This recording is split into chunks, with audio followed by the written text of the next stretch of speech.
right, ladies and gentlemen, we are now live on Sportswire Radio. We are now on Facebook. We are on Twitter. We are on YouTube. And, of course, we are on our flagship on sportnarium.com/player. We have one here. That's right, our tribal chief of Sportswire. We can't call you the tribal chief. No.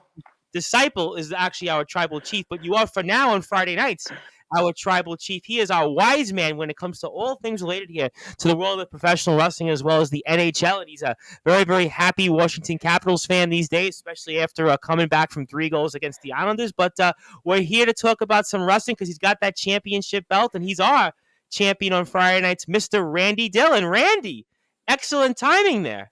Thanks, Thomas. Yeah, I thought tonight I'd bring out the belt, the classic Cena spinner one from 05. So Did you buy that belt in 05? I know I bought it recently, but as a kid, I always wanted this belt. Like, I just thought it was the coolest thing ever.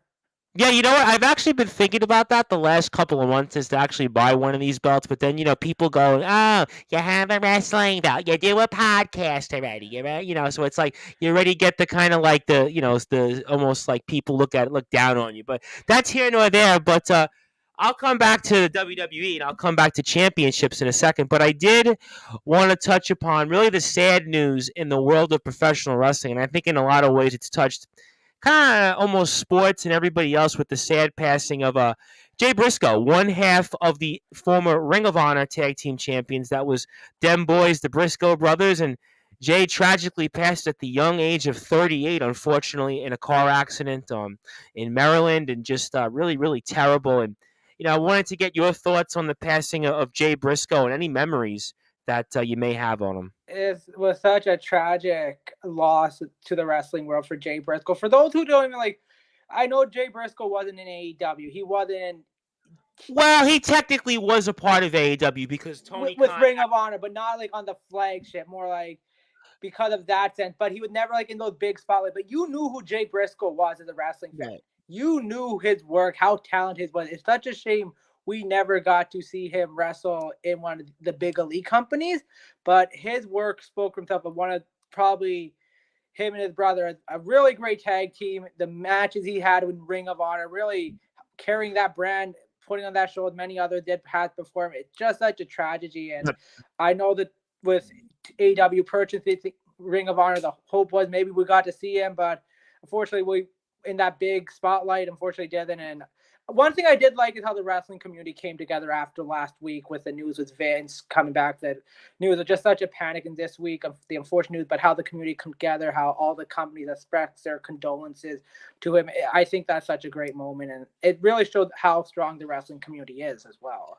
Absolutely. I know Anthony Finkel is tuning in, reminding me that we saw him. Well, we technically saw him, and Anthony, I'm the one that actually, just to clarify, knew that on the Sports Authorities group when you posted it. So just kind of reminding you, I know you might be somewhere and I don't know, doing God knows what, but yes, there was a meet and greet before one of the House of Glory shows in August that we were at in Manhattan, and they were there alongside Eddie Kingston, because obviously, as I'm sure you're aware of, Eddie Kingston and the Briscoe brothers have had a great relationship, and many people. And I also want to point out there's a GoFundMe page if you'd like to donate to the family of Jay Briscoe, especially because his daughters, unfortunately, are in the hospital, and one of his daughters right now is fighting for her life, unfortunately. That's kind of lost in the shuffle here. I believe this morning it was almost $200,000 had been raised on the GoFundMe page. Yeah, a lot of wrestlers that contribute. I think the likes of Kevin Owens, a lot of AEW stars, people that have definitely have interaction with Briscoe in the past. So like I said, the rest, as much as people say you got to pick a side between AEW, WWE, there really is a strong bond between the wrestlers, regardless where they are. They have that bond. Well, because first of all, at the end of the day, and I hate to say this, they're all independent contractors. Yep. At the end of the day, I mean, it's not as if you're working for, a company and there's that. Yes, you are. It's in a way working for a company. And Anthony Finkel wants to say he's currently in Washington, D.C. with family, half watching the talented Mr. Ripley, more like the boring Mr. Ripley. I don't think I ever saw that movie, and you couldn't pay me on a Friday night to watch the You talented. picked the wrong time to be in DC because Ovi and the Capitals aren't there, Anthony. You're not seeing the good. Well, Anthony Finkel's one of these guys that, like, and I love Anthony Finkel, but he's one of the casual sports fan types. So, like, he's probably not going to know, like, what you're talking about. He might know some things, but unfortunately, no. He's one of these guys that's out somewhere and he's out about, Friday nights for some people. For us, we're on the radio, but Friday nights for a lot of people are either date night or with family and whatever else. But I don't go into that stuff. But let me ask you though, when it comes to their legacy. And I had heard them say one of the bucket list teams they wanted to face off with was the Usos. Obviously, that's never going to happen because Jay is dead, and that's obviously not going to happen. And we did see them square off with FTR for the Ring of Honor tag team titles. We've seen them square off with some other teams. But, I mean, where is their legacy? And I hate to do it because he's only been dead for a few days. But where is their legacy, the Briscoe brothers, when it comes to all-time tag teams? The thing is, when you consider all-time tag teams, there's so many different divisions. We talk about all-time tag team in the world. You got to put the Usos in the conversation. You got to put the Young Bucks there. I do believe the Briscoes are up there, but I think because they never got that main exposure on the main stage, they're not going to be considered to be one of the best. But they definitely, for talent-wise, I would think, really one of a great talented tag team. They really established tag team in Ring of Honor. So they're up there, but I mean, they were Ring of Honor. I mean, let's be honest, right? When you think about the history of Ring of Honor and you think about that 20-plus year history of Ring of Honor, they started out literally at the beginning of Ring of Honor. I mean, I think Jay was 18 and Mark, I'm pretty sure of this because I remember this. Mark, I don't even think wrestled originally with them. It was Jay first because there's actually a 1-year age difference between the two. Yeah, so definitely Ring of Honor all time, they're at the top, but it's really hard because, like I said, they didn't get that main stage spotlight. So, yeah, I mean, you could make the case the Young Bucks haven't had a run in WWE. I know that they had runs in other places. But with AEW, I think because they're on that main stage, they get that media time, that TV time.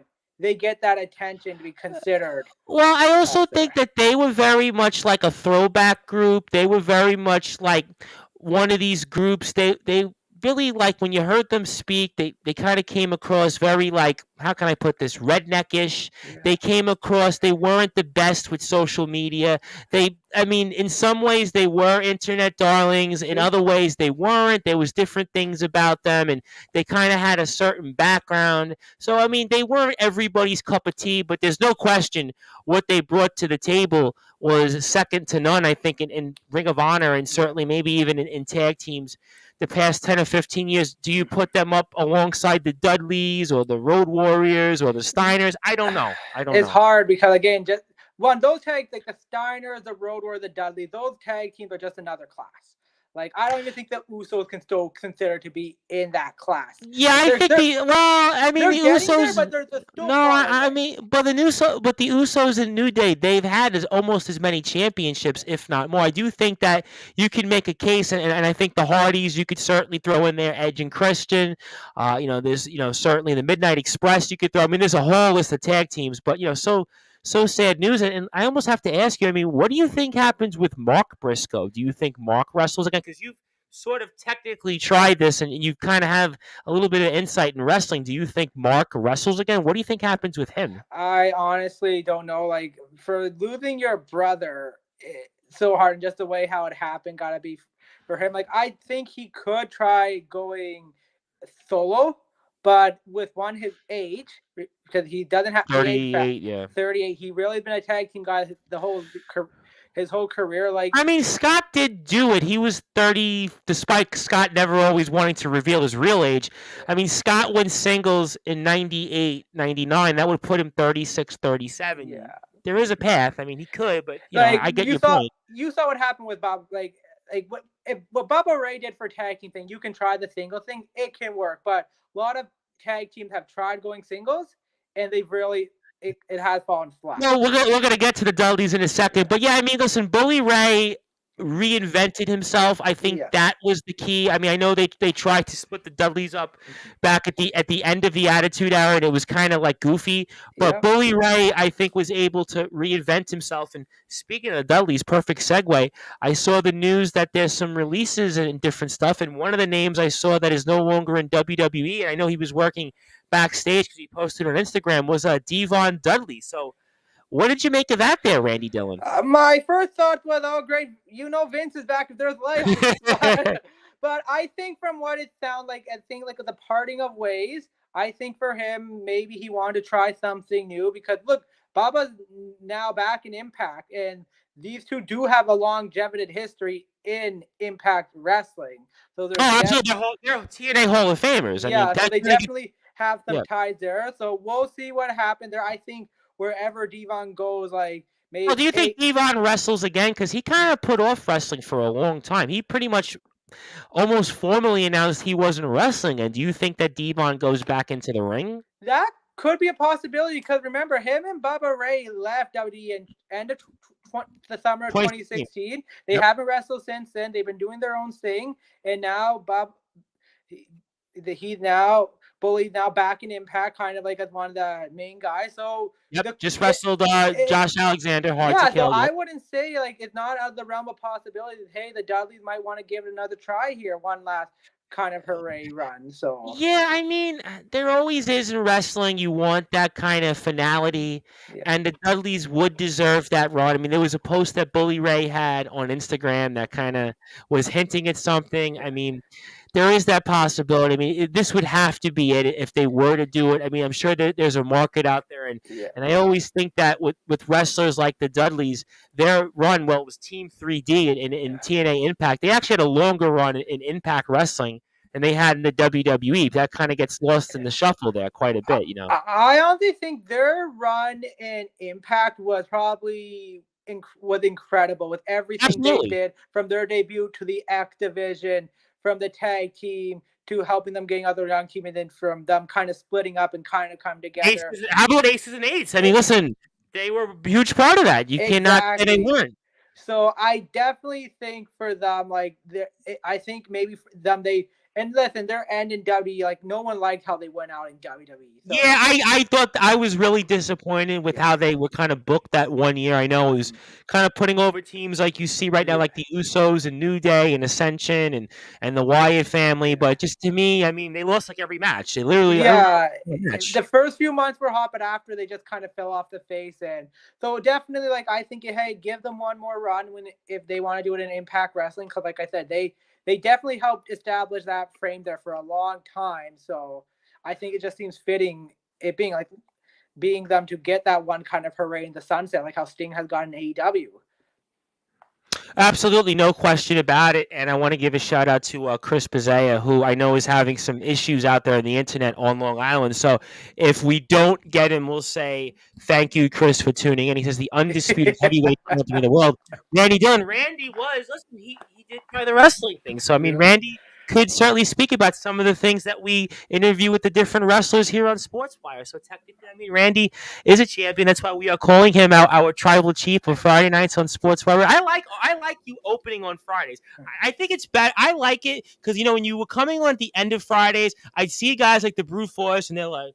They're a little tired. Yeah. Now you're starting off, you're talking wrestling, you're talking my language, you're talking some other people's language. It's much better. I like this setup. We're going to continue with that. But I got to talk about Rumble. The Rumble is next week, and obviously Cody Rhodes is announced. And I mean, who else do you think? I was hearing on the radio here, Nick Aldis might come in, and they were saying, well, there's somebody else, and then there's other names out there. But I mean, as we're going into Rumble season, and we saw SmackDown, the end of it, where the contract signing kind of blew up, and Roman Reigns' face. But what do you expect here?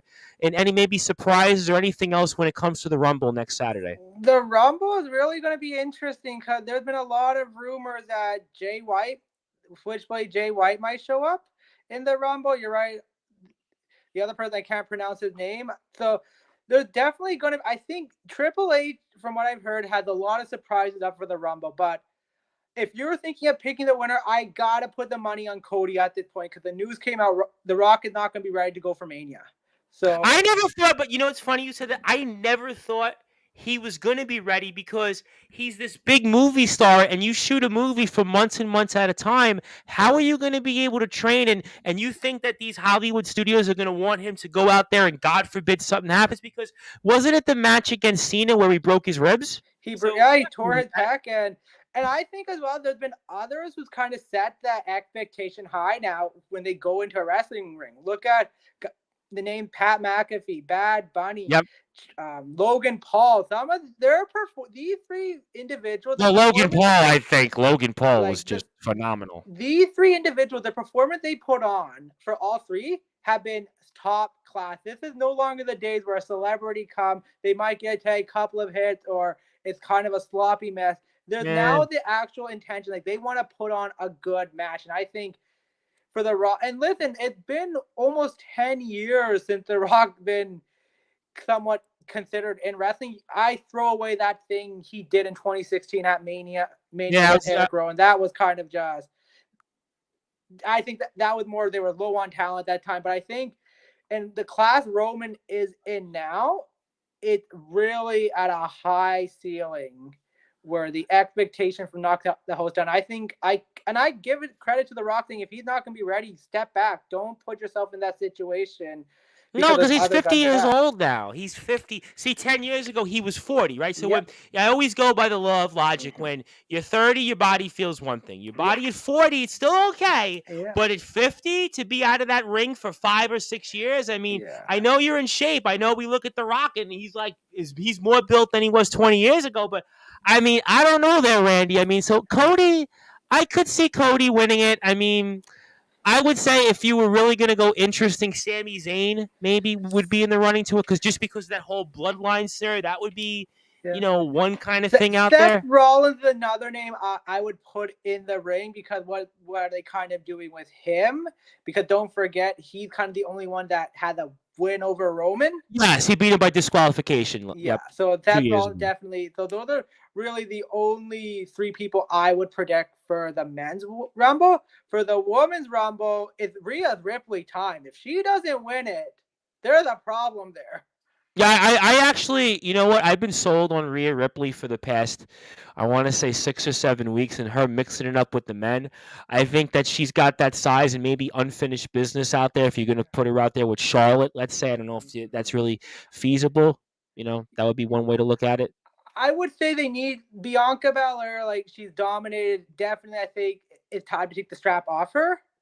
So, I agree 100%. I don't think Alexa Bliss is the person to take the title. I think it's Rhea Ripley. For Charlotte, it's really interesting because is she going to face Ronda, which I don't think that's going to happen too many of the road. But I wouldn't be surprised if we see Charlotte and Becky have a tag team match with Ronda Rousey and Shayna Baszler at WrestleMania. I wouldn't be surprised. I would rather see them in title matches or some form of that. I mean, I understand your point, but to me, when you sell it as a Charlotte Flair is going to be in a tag match, I mean, I get the dynamic because Becky and her actually don't get along like they used to. I mean, there is a dynamic. Unless Sasha Banks makes a return. That's the only other thing I can think of. I heard that on different places, but I'm not going to buy it. But let me throw one more name out there as a surprise to enter the Rumble, who's actually in the WWE, and I don't know how much this would actually go along, but he's been very impressive to me. That's the NXT champion, Braun Breaker. Do you see any possibility that Braun Breaker would be entered in the Rumble? Because I have to imagine at some point he's going to be on the main roster. Any thoughts on that? I would not be surprised, because there has been talk since last year he was supposed to be on the main roster and decided to keep him in NXT when Vince was still in charge. So I think Breaker from last year to this year, there's been so much more improvement. I definitely think now is the time for him to put him, if you're going to let him make the jump. But I would say there's more of a surprise appearance in the Rumble. You definitely could see it.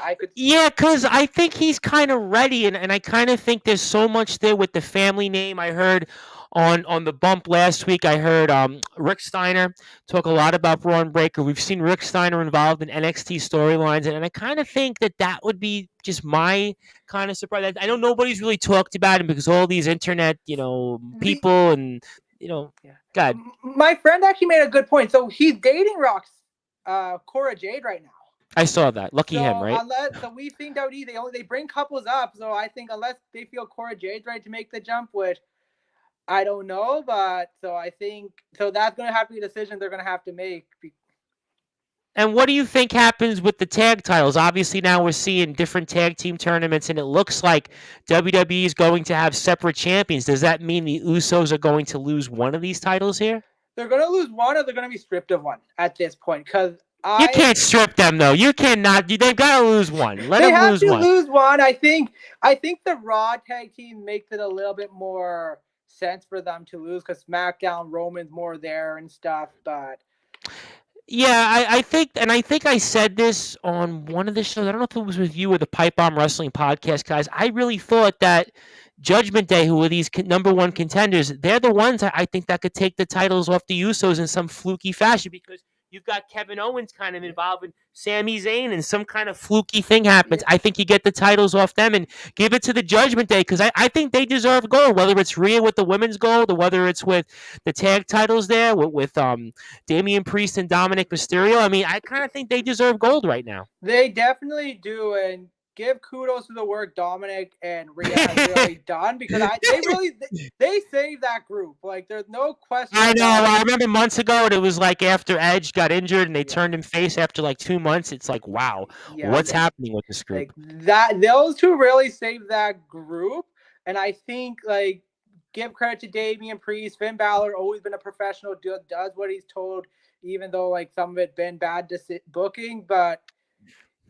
Give credit for that, but I definitely think like if there's one group I would think that should beat them, it is Judgment Day because you got the Rhea Ripley factor. You got, like I said, Kevin Owens. They've got oomph right now. They've got. Listen to me right now. Raw, without them, and to a lesser extent, Fury. I mean, I don't really know if I'd even want to bother watching them. I mean, the Hurt Business may come back. I feel like they lost a lot of ground, though. But, I mean, right now, the Judgment Day have got the heat, and especially Rhea Ripley, and then you've got, to a lesser extent, Austin Theory. But, I mean, I would give them the belts. That's just me on, where I see things. And then going over to AEW quickly, I mean, it looks like we're going to MJF and Danielson, and I mean, anything else of note here that you see? I mean, Ricky Starks is kind of beating up all the Jericho Appreciation Society. I don't know where that's going. And everybody's been kind of talking about this whole situation with Anna Jay last week on Rampage. And then you've got, I guess, Tony Storm and Saraya are now going about it a different route. I mean, AEW's got some puzzling things there. Then I also heard that Punk is still around, apparently. Yeah, AEW, there's so much background stuff that happened. Like I said, some of the booking decision I always question because what is the long term? Like with Sierra and Tony Storm. So now you're going to make them kind of heels where you made Sierra come in as the big saver, beat Britt Baker, and now like her and Storm are kind of being healed. The Anna Jay thing last week, like blood is a part of wrestling. I think it adds element. But yes. I think there's a point in certain elements. I don't think you do it every week, but I think there is a story to use with it. Correct. Exactly. Like sometimes in WWE, like I know they have a no blood rule, but if you're in a Hell in a Cell, like you should be bleeding. Like that is absolutely brutal. Like, but like I think sometimes AEW, like even with some of Jon Moxley matches, it's like you're just waiting to get cut open or busted. It just like what's the point of it? Because it doesn't really make sense, and I think that hurts the women's division there because it makes them, it doesn't add sense where they're really just saying they're Daredevil. They're not really competing. It makes them look inferior. Yeah, it makes them look very inferior, which it shouldn't be. Yeah, no, I like Ricky Stark in the Jericho Appreciation Society because, listen, we saw last year Daniel Garcia was going to be the one to break that up, but it didn't happen. I thought Sammy Guevara could have been the one to break that up at winning the Ring of Honor championship. That didn't happen. So I think like Jericho is a big name. He brings a lot to that value, but I really think these groups he's in is not working anymore. It worked with the Inner Circle to an extent. It worked at the beginning when he held the championship and they built it as if like they were the firewall to him. Whereas now it's like exactly. It's not working to the and then the CM Punk thing, Tony Khan's going to have to make a decision here because remember the Elite contracts are coming up here soon. I think next year, same with MJF. The Elite, I don't think are going to sign till CM Punk is out of AEW. I think you got to bring Punk back because I think that if you look at it, there's now going to be even once again that curiosity element with him. And like it or not, when he's there, he brought them their highest rated shows. He brought them their most successful pay-per-view rates. He's the one guy out there that company has that the casual wrestling fan will want to see because he's got that curiosity factor. And you got to bring him back. I agree to the extent, but because the Elite are just not wrestlers, they're EVPs. So do you want to? Cody was in that position, and Cody walked. That's exactly. To me, Like it's simple enough to replace one EVP, but do you really want to replace three? And I think the credit is where the Elite really stood by saying we let Cody walk. They didn't really bash him. They said a few things. They said he was kind of this. I really feel the Elite would bury Tony Khan and saying, because I've said this before, I feel Tony Khan's more of a fan who just has money to run a wrestling. Well, he's got a lot of money to burn. Exactly. I mean, it's not like with Sportswire, it's nowhere near that. I mean, listen, Tony Khan is a very, very successful businessman, undoubtedly. But I mean, I just think to me, Punk, if you look at their shows, the only show they ever had more than a million quarter, their pay-per-view, their gates he was on, he's the one real joy. All these guys they have, Moxley, Jericho, MJF, Darby Allin, some of the guys they brought in, like Samoa Joe and Britt Baker, everybody else, they don't have that thunder, that box office that he has. Exactly. So you got to bring him in. I think, So it's really a double, and unless somehow they can really put the Elite can really put bygones aside, because if I'm the Elite, because watching that press conference, CM Punk said he really built that company. To be honest, it was Cody Rhodes and the Young Bucks in Omega who built with Jericho. Jericho gave them the one household name. Exactly. I mean, Jericho was a big part of that. And Jericho's one of those guys who don't want Punk there either. So, which I think does mean something because he is probably that locker room leader. I know Sting and Jarrett are in there, but I mean Jericho is probably that undisputed locker room leader, and that might be the one reason why he may not just do anything. But I just think you have to bring him back because that curiosity factor. That's just to me. There's still something there with him. In a way, it actually benefits to the fact that he's been gone for several months because now it's like, oh, well, I want to see him. And what was so fascinating was before this all happened, he was finally starting to have an interesting run because they brought him in. They had the Darby Allin match. Then they had the MJF feud. And he was like, I don't want to say it was a bust of a run, but it was like maybe a little bit underwhelming. So I kind of think that they have something there still with them. It was underwhelming, and I've said this to many people. They should have used him as how WWE uses Brock Lesnar. Appearances here and there, not every week, because with him every week, you got to figure out what you're going to do. With Brock, we knew, okay, Brock was going to defend the title or beat someone up. And it really gave something interesting to catch your attention every week.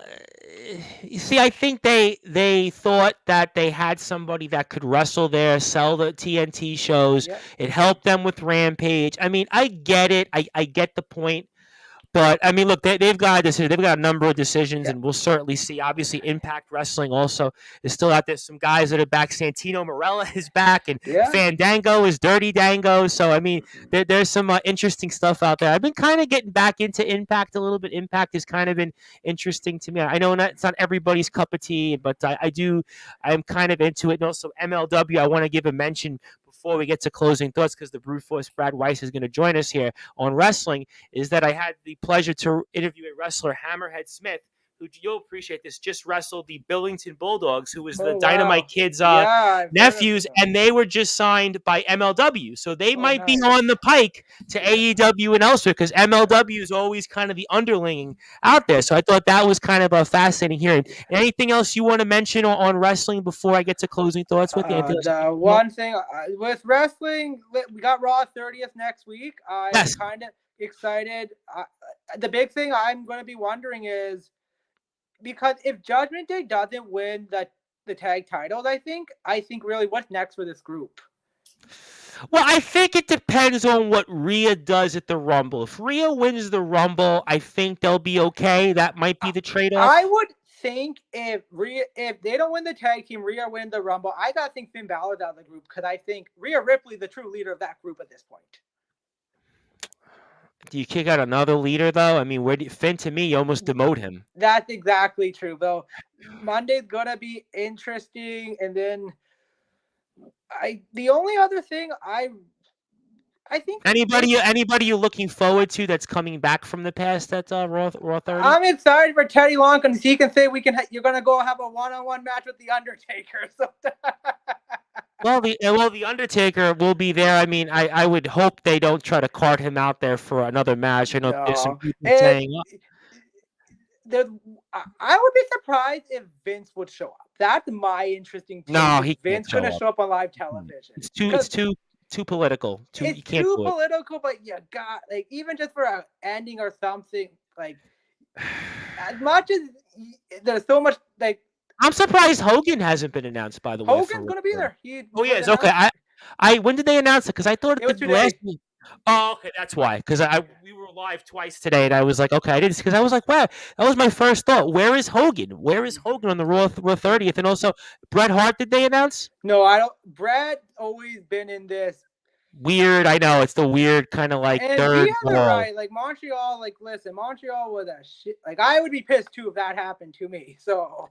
Yeah, it's a tough one with Bret. I mean, I do think those early first 3 or 4 years of Raw. I mean, Bret and Shawn and a few other wrestlers. I mean, you'd think were a huge part of things. Obviously, Diesel, 1, 2, 3 Kids, Triple H. Scott Hall not there, unfortunately. Like him and Shawn Michaels and The Undertaker were on the first. And Kevin Nash ain't going to be there because I'm sure you heard what he said on his podcast. Yeah, there's some struggle there. So he ain't going to be there. It's going to be interesting which big names, because usually your big names you think are going to be there. Unfortunately, not. Flair, I think being there is good. Flair is good. Flair will be there. I think that'll be good.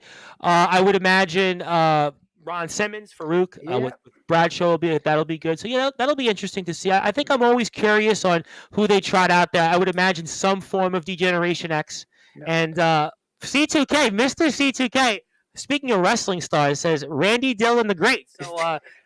Pro wrestling savant here, Mr. C2K, who was with me earlier on Sportzwire. He says he respects you, and I guess did you guys cross paths at a wrestling training school somewhere? I was gonna say maybe I'm not. I don't think so. It was my time in wrestling was very short, unfortunately. Yeah, I was gonna say, did you train with C2K? Did the word travel that you were getting out there? And Anthony Finkel says Randy is a fan favorite. Well, I tell you what, the fans are coming. I'm gonna offer this to you, Randy. I think on Sportswire we're gonna announce it here. We're gonna have a post Royal Rumble show. I'm gonna have the new Messiah, Nicholas Crenson, pro wrestling star. I think the Pipe Bomb Wrestling podcast guys are gonna be on. So if you're around post Rumble and you want to talk here, we will be live. I'll definitely be speaking about the entire card here, and I want to get to some shout outs for you. Randy Dillon, you're a fan favorite from Anthony Finkel.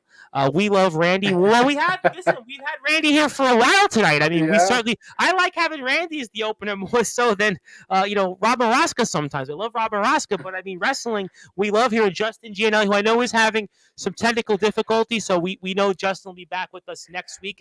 Justin says, "What's up, Randy?" And while Justin's here, very quickly, because the Brute Force we're waiting for to come on, I will mention it because you are here. I mean, the New Jersey Devils, certainly have turned their season around with this quite a roach of 9 out of 10 points they get. They have played some great hockey. In that game, the impressive win for me was that win last Saturday against the Kings. I even think against Seattle last night, down 2 goals and getting the point. They came back against Seattle. But I thought the Kings, after racking up Anaheim, demolishing the Dog, because sometimes you have such a great performance, can be a letdown, but they played such a great game against the Kings.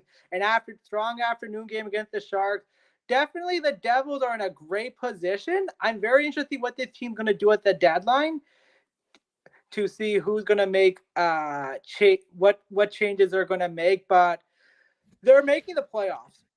at this point, I don't think there's any doubt they're making the playoffs. I mean, at this point, to be just past the halfway mark, and the All-Star game will be coming up here, so we'll certainly see what happens with the Devils and your Capitals. And the Brute Force is about to join us, Randy, so I want to give you the floor. I want to give you some closing thoughts. Anything else you want to plug, share, say, and the floor is yours, my friend. Sounds good.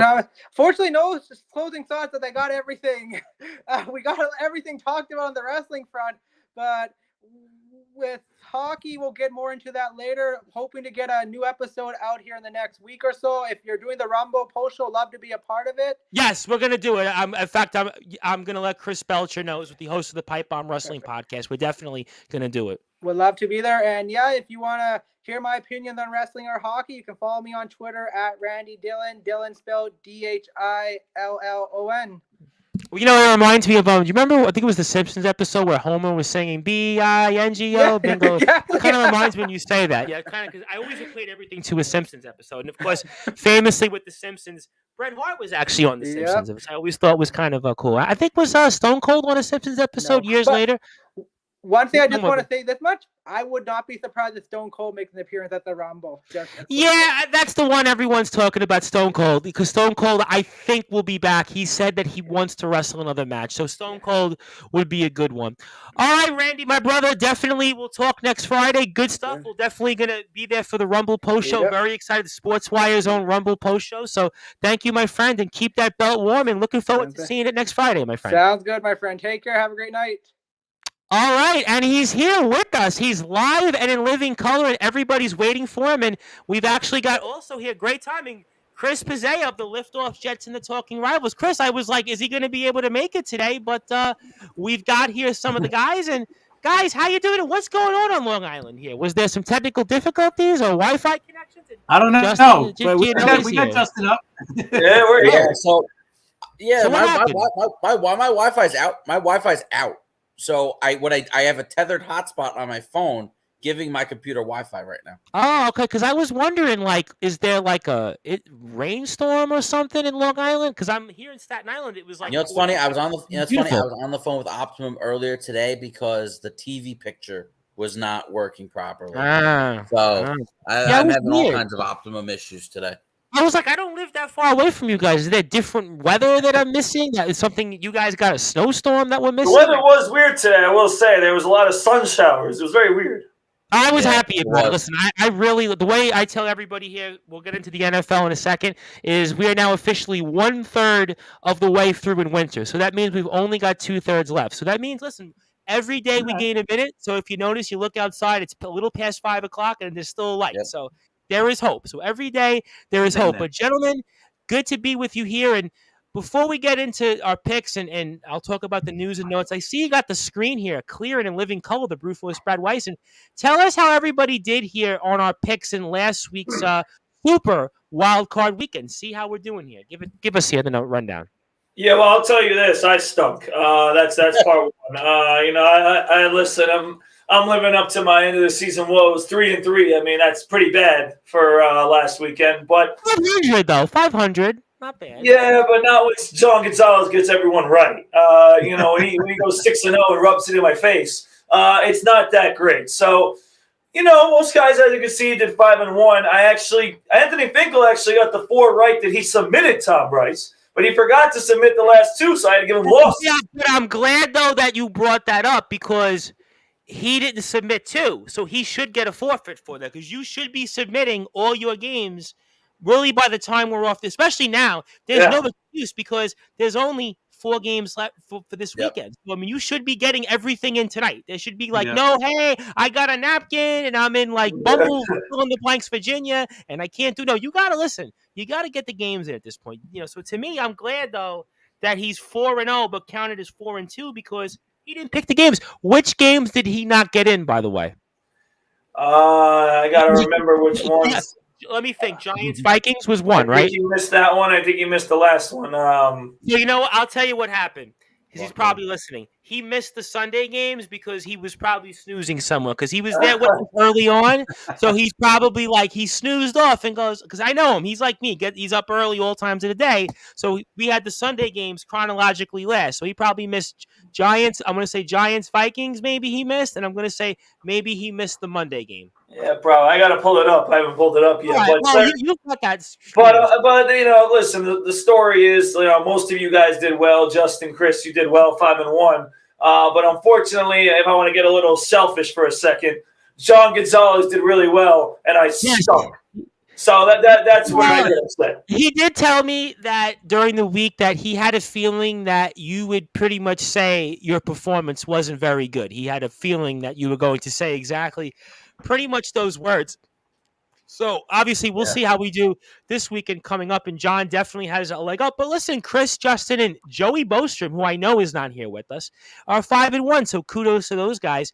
But I obviously we'll get to the games in a second, but I do want to talk about the news that's dominated the NFL, and that's, of course, Tom Brady, because the Tampa Bay Buccaneers are no longer playing football, and, of course, they fire their offensive coordinator, Brian Leftwich, after Monday's game, which is kind of a little bit of the side dish. But in terms of the main course here, I mean, I have to ask you guys, because it is going to be the talk of the offseason. I have no doubt, regardless of who wins this year's Super Bowl, what happens here with Tom Brady this time for you guys? I mean, I'll go with Justin first, then we'll go to Chris and the Brute Force. I think he's going to play next year. I'm not sure where. It seems to me like the most perfect fit for him is going to end up being in Las Vegas. I still think there's a desire to play. And I think with things being a little too dysfunctional right now in Tampa Bay, I think the Raiders are probably the most likely destination. You got to remember the connection he has with Josh McDaniels, all those years as offensive coordinator of the New England Patriots, and how bad things were with Todd Bowles in Tampa. I mean, can anybody say they were surprised? No. Not us. So I think Tampa Bay is in a position where I think they're going to need to blow it up. They're going to need to start over. And I think there's going to be trades made. There's going to be guys cut. So even in that division, though, where it's not that great of a division, you blow it up? It's not, but there are teams that are potentially closer to doing better with Carolina. If you give Atlanta a quarterback, they went 7. I think they went 7-10 this year, Atlanta. Yep. They're not. They won 7 the last 2 years. The Brute Force. They're beloved Falcons. The Falcons are not a terrible team. They've just struggled at the They're in NFL purgatory. We've said it for 2 years, right, Brute Force? We've said, what are they in? NFL purgatory. Yep. Carolina played pretty good the second half of the year. Much better second half as their coach. And New Orleans is an interesting case because they need a quarterback as well, and they got an okay roster. So I think Tampa's in a little bit of trouble here. New Orleans 8-9 last year, and then 7-10 this year. Their first 10-loss season since 2005. So, ironically, the Saints have kind of been a model of consistency because of Sean Payton. Certainly, throughout these past 15 or 16 years, they're a team that's certainly going to be interesting in the offseason. We'll get to that next month. But I mean, Chris, but as for Brady, I can't see San Francisco because I don't see them moving away from Brock Purdy. I don't see many destinations for Brady other than Vegas, honestly. I mean, where else is he going to go? Seattle? Miami? I thought about that. There's been that talk in the whole tampering situation with the fine that I believe Stephen Ross got for trying to get Brady in last year. I don't know. Well, there is one actually, which would be so ironic after all these years, and I'm sure you guys might know where I'm going with this, and that's the New York Jets. No, I think there's 0 chance he goes to the Jets. Well, there is precedent. I'm not going to say 0 to 1%. Brett Favre went to the Jets. Did anybody see that one coming years ago? Just throw that out there. He used us to get to Minnesota. That was that was his internal plan. He wanted to get to Minnesota, and Green Bay would never trade him to Minnesota. So Obviously, sure. Right, you know. Okay. I'm just throwing that one out there. The reason why I don't think Brady's going to come to the Jets is because he's still tight with Kraft, right? Yes. The New England owner. I don't think he'll ever do that to him. Like, I don't think he would play for the Jets. That's why I don't think he'd play for Miami too, but I think there's a better chance of him playing for Miami than for the Jets. The Jets. Well, Florida, he's in the state. I mean, Miami, what was he in Tampa for 3 years? I mean, yeah. And he's got his kids live down there. He's also got a kid that lives in New York as well. So I think I don't know, man. To be honest, I think the only place he would go to right now would be the 49ers. And I don't think he will because of what you said, because they're going to stick with Purdy, right? Well, he was a 49ers fan as a kid. His father loved the 49ers, right? That team is just loaded. You know, like that team is ready to win. I don't think he wants to go to a place where, you know, Miami with a good quarterback, are they really going to compete? I don't know. No, Miami's kind of like Atlanta almost. Waddle. Yeah, but they'll win the division. Football are better than those two. Yeah, I mean they'll win the division, but are they going to like compete against? Maybe win a division. You know, are they going to beat Buffalo? Are they going to beat Kansas City? You know, are they going to beat Cincinnati? Are they going to beat the Big Ten? I don't know if they can. So I don't know. I don't know. I have a couple of comments. First, let me go to one of our favorite Weiss, the Brute Force. That is, of course, the Super Force or the Gentle Force, the Strong Force, all in between. As of course, your mother says the Jets and kind of gives the emoji. So I guess that's kind of what your mom thinks. And I want to give a big shout out to Darrow Johnson, of course, the owner of the Wrestling Warzone out in Southern California, who tells us rumor is he's going to the Raiders. And thank you, Darrow, by the way, for giving us the opportunity to speak with one of your talent, CeeLo Brown. But Raiders again, you guys think anything on the Raiders? I know Justin, you just mentioned them, but anything on the Raiders as a legitimate candidate there? No, nobody thinks the Raiders. I mean, I don't know how much better they'd be with him. I know that the whole McDaniels thing with him is the reason why it's obviously that destination. But I don't know. I mean, listen, we all know, and I think we all agree that the best destination for Tom Brady at this point is to retire. But if he does play another year, I guess it's a good fit. But at the same time, they don't have a great offensive line. They don't have a great defense. They have a good wide receiver in Devontae Adams. They have a running back who's a free agent. So, I don't really know how it goes. But, again, the McDaniels thing obviously is what's probably going to persuade him to go there. And Tampa Bay, I mean, you guys mentioned Todd Bowles. I mean, he's just he's unproven. He can't do anything. He's not a good coach. And I think he needs to go soon as well. Oh, I think he's definitely on the hot seat. But, Brad, let me ask you a question because you said something, and I have to go back to him. By the way, congratulations on the Hawks getting a win here. We'll definitely talk about that at the end of the show. Yep, you very, very good week, by the way. Good week for us SJC boys and good week for you at Plainview, so I'm happy we'll talk about that. But you say he should retire. But you know very well, Brad. Brad, you were a competitor. You played very well. You had a lot of success as an athlete. Your own right. You're having a lot of success as a coach. And I was speaking with people off the air, and I'm like, Brad Weiss is going to be a big-time coach here in a couple of years. I've already gone on the record saying that. I won't tell you who.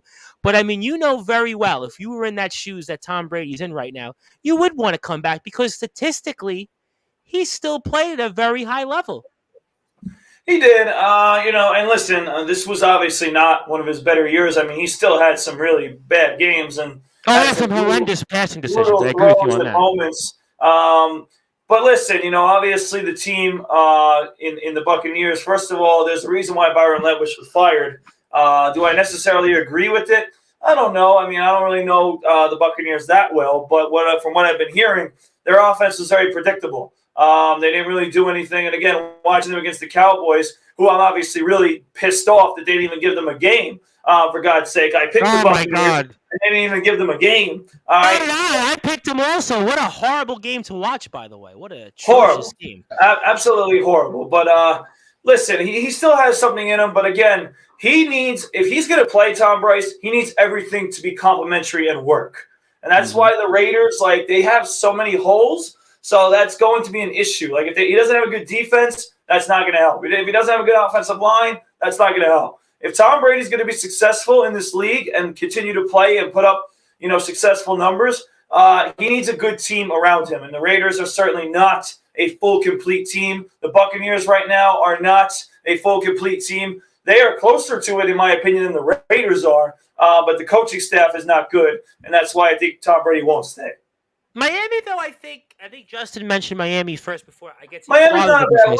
Yeah, Miami's not a bad one. Because I think Miami's a little bit better than Atlanta. Oh, and the second half proved that, and I wouldn't trust them. And your father, obviously, I believe it's the Superforce, right? Says Tom Brady would not be a good teacher for Zach or look good in green. Okay, fine. I had to throw it out there because the Jets will need a quarterback, and I thought, hey, the irony of Tom Brady and did you hear Joe Namath said he would be willing to give up the number 12 for Brady if he came to the Jets. Just to add that to it. I don't know what that means. It was not Brady. I thought it was Rodgers. That wasn't about Brady. He was talking about Aaron Rodgers. Rodgers. Oh, I thought it was for Brady. Oh, that's right. It was for Rodgers. You know what? He was. I heard that clip. He was on Tiki and Tierney yesterday, and he was. He was talking about Aaron Rodgers. Okay, you know what? You opened up there something that I wasn't gonna talk about, but I will before we get to the games here because I do have a lot of news and notes, so I'll make sure that we make the games fun to pick. But I mean, what do you guys then think about Aaron Rodgers in Green Bay? Obviously, Rodgers ended mercifully. Of course, the Brute Force and I are very happy about how that ended for him a couple weeks back in Lambeau Field. But I mean, what happens with Aaron Rodgers? Does he come back? Does he go back to Green Bay? Does he force his way out somewhere? What do you guys all think about him? And I go to Justin first because I kind of see Justin's kind of smiling there a little bit. What do you think there about Aaron Rodgers? The problem, the one biggest problem is you can never get inside Aaron Rodgers' head. He's such a complicated person, such an interesting individual that it's hard to read how he's actually feeling. It's that Avril Lavigne song. It's complicated. I remember that in school. Yep. Exactly. He's probably off to Peru to do some weird, what, like he did last season. But I don't know. I think in all honesty, when push comes to shove, he's going to remain a Green Bay Packer. I mean, you look at all the dead money. I think it's like $99 million or something like that. A lot of money. If they get rid of him, he's owed like $50-something million. I think it's too complicated for the Packers to move him. And you look at what they have. I think that they're in a position now where they might have to look themselves in the mirror and say, well, Aaron Rodgers is not leaving. We may have to trade Jordan Love because this guy. You're not going to play him. He's not going away. Rodgers isn't going away. And you're not going to tell a guy playing at the level of Aaron Rodgers. And I know this year wasn't as good. I know he dealt with the thumb injury, but look how great he played down the stretch. Yeah. Except for the second half game. was better. Right, better. Aaron Rodgers is still a top level quarterback. Absolutely. I would agree with you on all of that. a sudden lost it and can't play the position anymore. So the Packers are just in this weird conundrum that they are in every offseason. This is Brett Favre 2.0. It really is. You know what? Very good point. The only problem is they had a good idea of what Aaron Rodgers was at the end of Brett Favre's tenure. They don't know what Jordan Love is. And I think that's the biggest difference right now. But what did he get? 2 starts for him? As long as possible with Aaron Aaron Rodgers. What they give him 2-3 starts maybe? I mean, it's hard to really get a sample there. I mean, Aaron Rodgers. But Aaron Rodgers didn't start because remember, Brett Favre had the streak. So Aaron Rodgers never started, but he also came in relief in a few games. But you also see him every day in practice. You see him every day working for the scout team. So you kind of have an idea of who he is, even if he hasn't stepped on the field in game action. And I think there's too many questions right now with what Jordan Love is. So they're like, we gotta hold on to Aaron Rodgers, but we gotta hope he wants to still be here. Well, that's a lot of money also they're tied to. I mean, Aaron Rodgers, kind of fascinating. I would assume basically after what Justin said, he'll be back in Green Bay, but it is Aaron Rodgers, so who really knows? I mean, what do you think? I think it's either he stays in Green Bay or he retires for the reasons Justin's saying with the money, with all that dead money. I mean, it's going to be hard to move him. because if they move him, then they're going to carry a dead cap hit and all that. And I don't know if they're going to trade Jordan Love because you don't know if Rodgers, even if he does come back this year, I don't think they'll trade Love because he's not getting paid much this year. It's a matter of next year because then it's that 5th-year option. So it'll be a little bit more, obviously.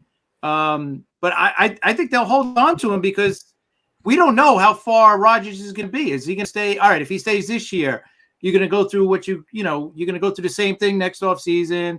They're going to lose, and he's going to be like, I don't know. I don't know where my head. So he's 39, so it's year to year. You're going basically. Yeah. Justin made a good point. Yep. Yeah, I think he either stays or he retires. And Jordan, but I don't know if they're going to trade Jordan Love, and if they do, they're going to want at least a first-round pick for him because they've been developing this kid for 3 years now. They're not just and they wasted a first-round pick on him, so they're not just going to give this guy away. They're going to want something back for him because they're going to say, listen, this guy's been developing for 3 years behind a future Hall of Fame quarterback, so that's worth something. And he's not getting paid much this year. He's getting paid like $3 million a year for the season. So I think who's going to give up a first-round pick for somebody who's not proven yet? No, I think that's a valid point. Valid point. I mean, so, I think he stays too. I mean, the Brewers, by the way, it's kind of such an interesting situation here with Aaron Rodgers, and I kind of think the moral of the story here is that Green Bay, these last couple of years before this year, when thankfully our Lions eliminated them and won in Lambeau Field for a first time in quite a while, doesn't happen that often. But I mean, the moral of the story with those Green Bay teams, the Brew Force, is that they had their teams to win and they couldn't get the job done. And now they're kind of stuck here with I would say, kind of bleak future at best here when it comes with Aaron Rodgers because you're going year to year and you really don't know. I mean, what do you think? Yeah, I agree with Chris. I think that it's stay or retire. I don't think that he's going to be on another team at this point. Again, both of the guys mentioned the money.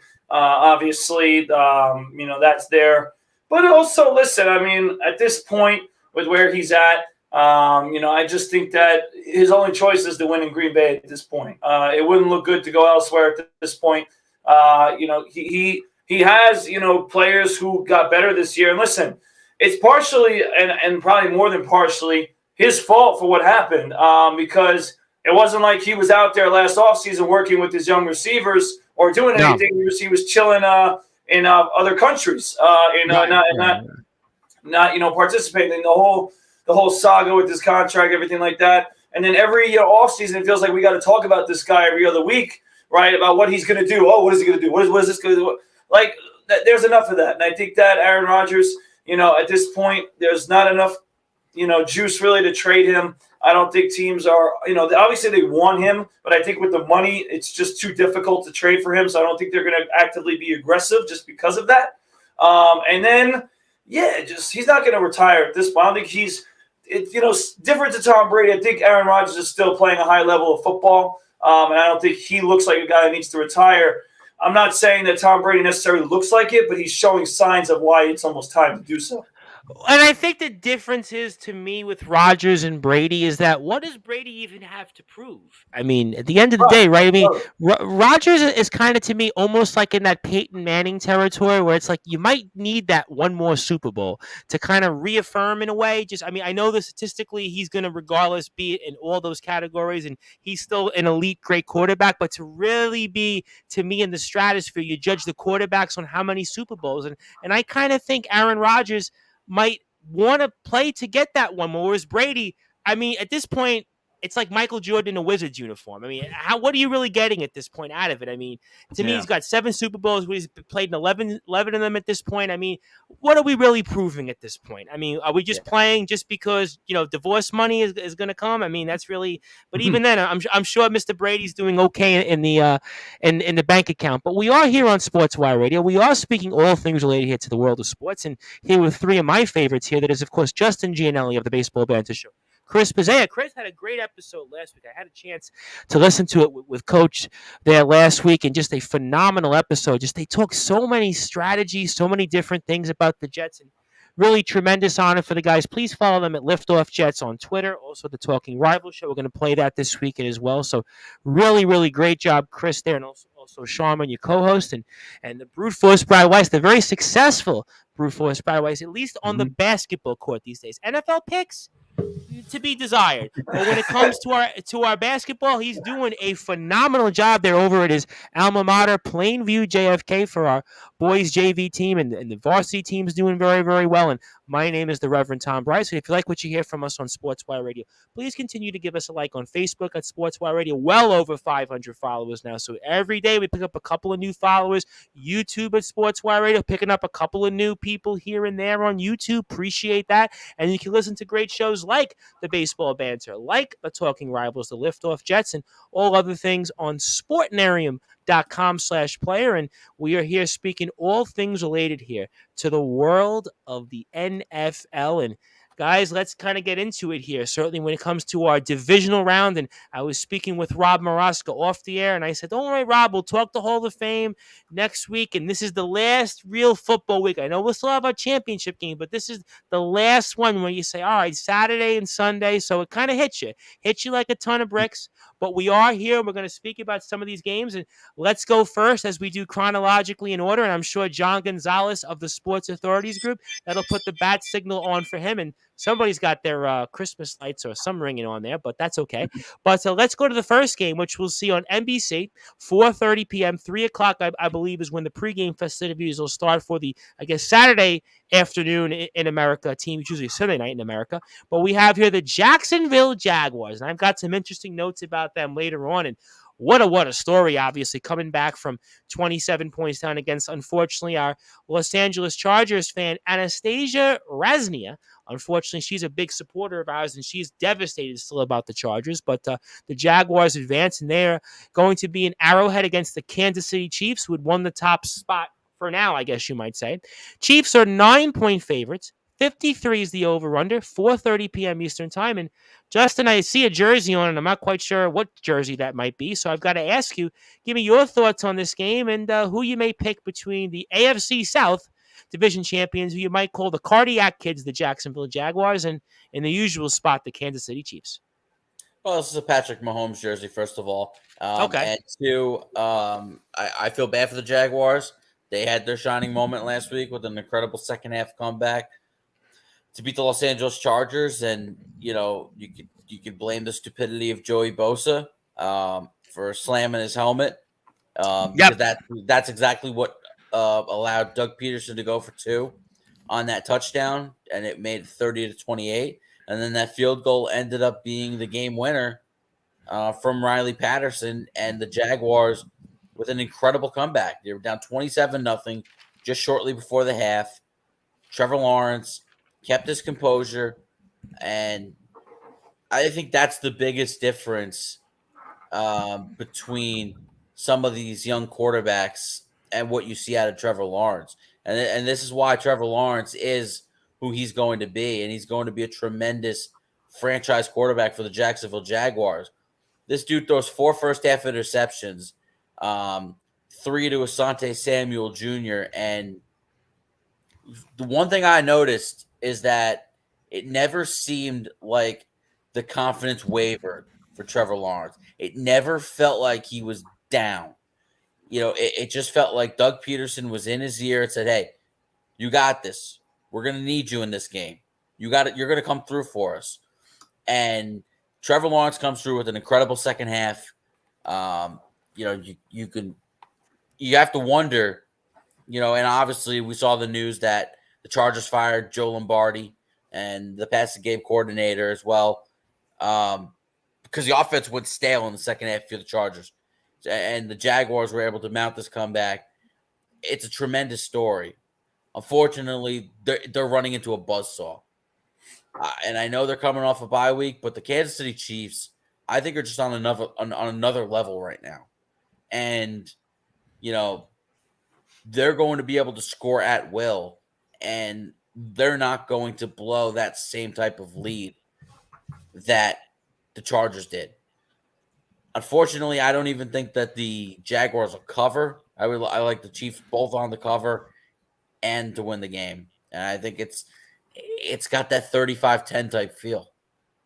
All right, I mean, certainly, we'll see. I mean, the Jaguars have definitely been cardiac kids, and I've got some statistics for that in a few minutes because I want to save that for the brute force, Brad Weiss.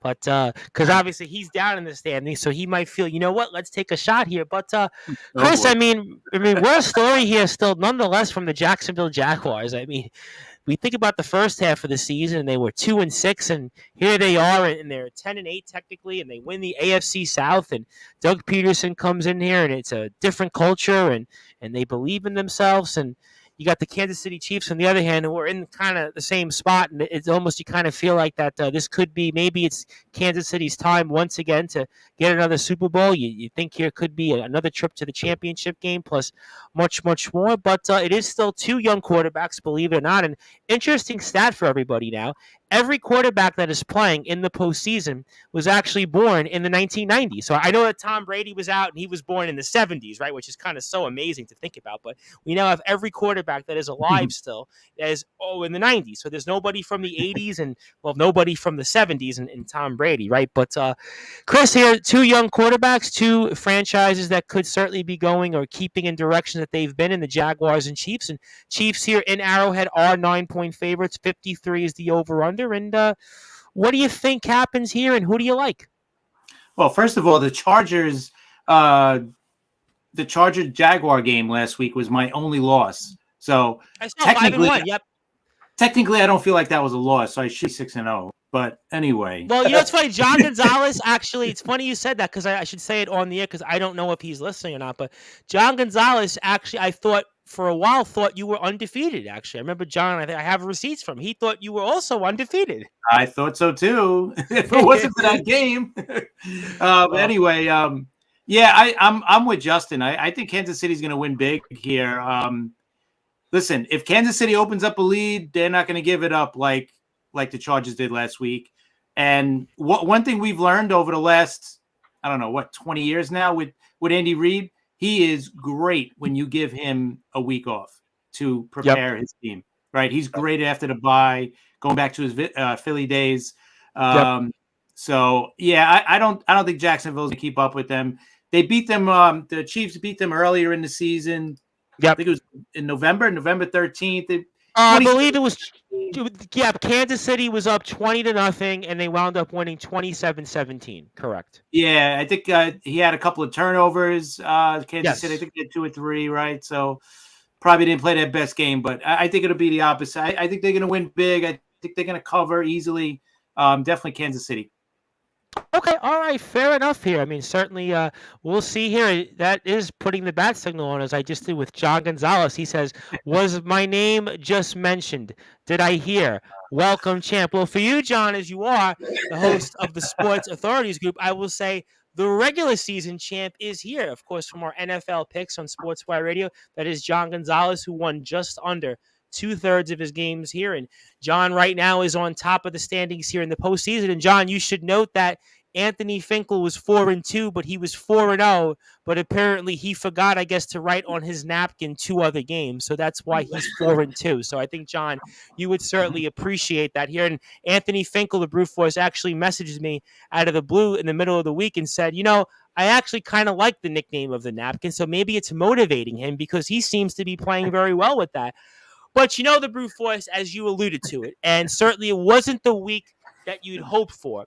But I want to give you some hope here when it comes to the Jacksonville Jaguars and the Kansas City Chiefs. And I came prepared here with some stats. So I don't know if you know this here, but the crack staff provided us this information. So in 9 of the last 10 games, the Jacksonville Jaguars may have trailed by double digits, but surprisingly, they've won 7 of those 9 games. And they won the other game. They weren't trailing in double digits, which was the Jets game.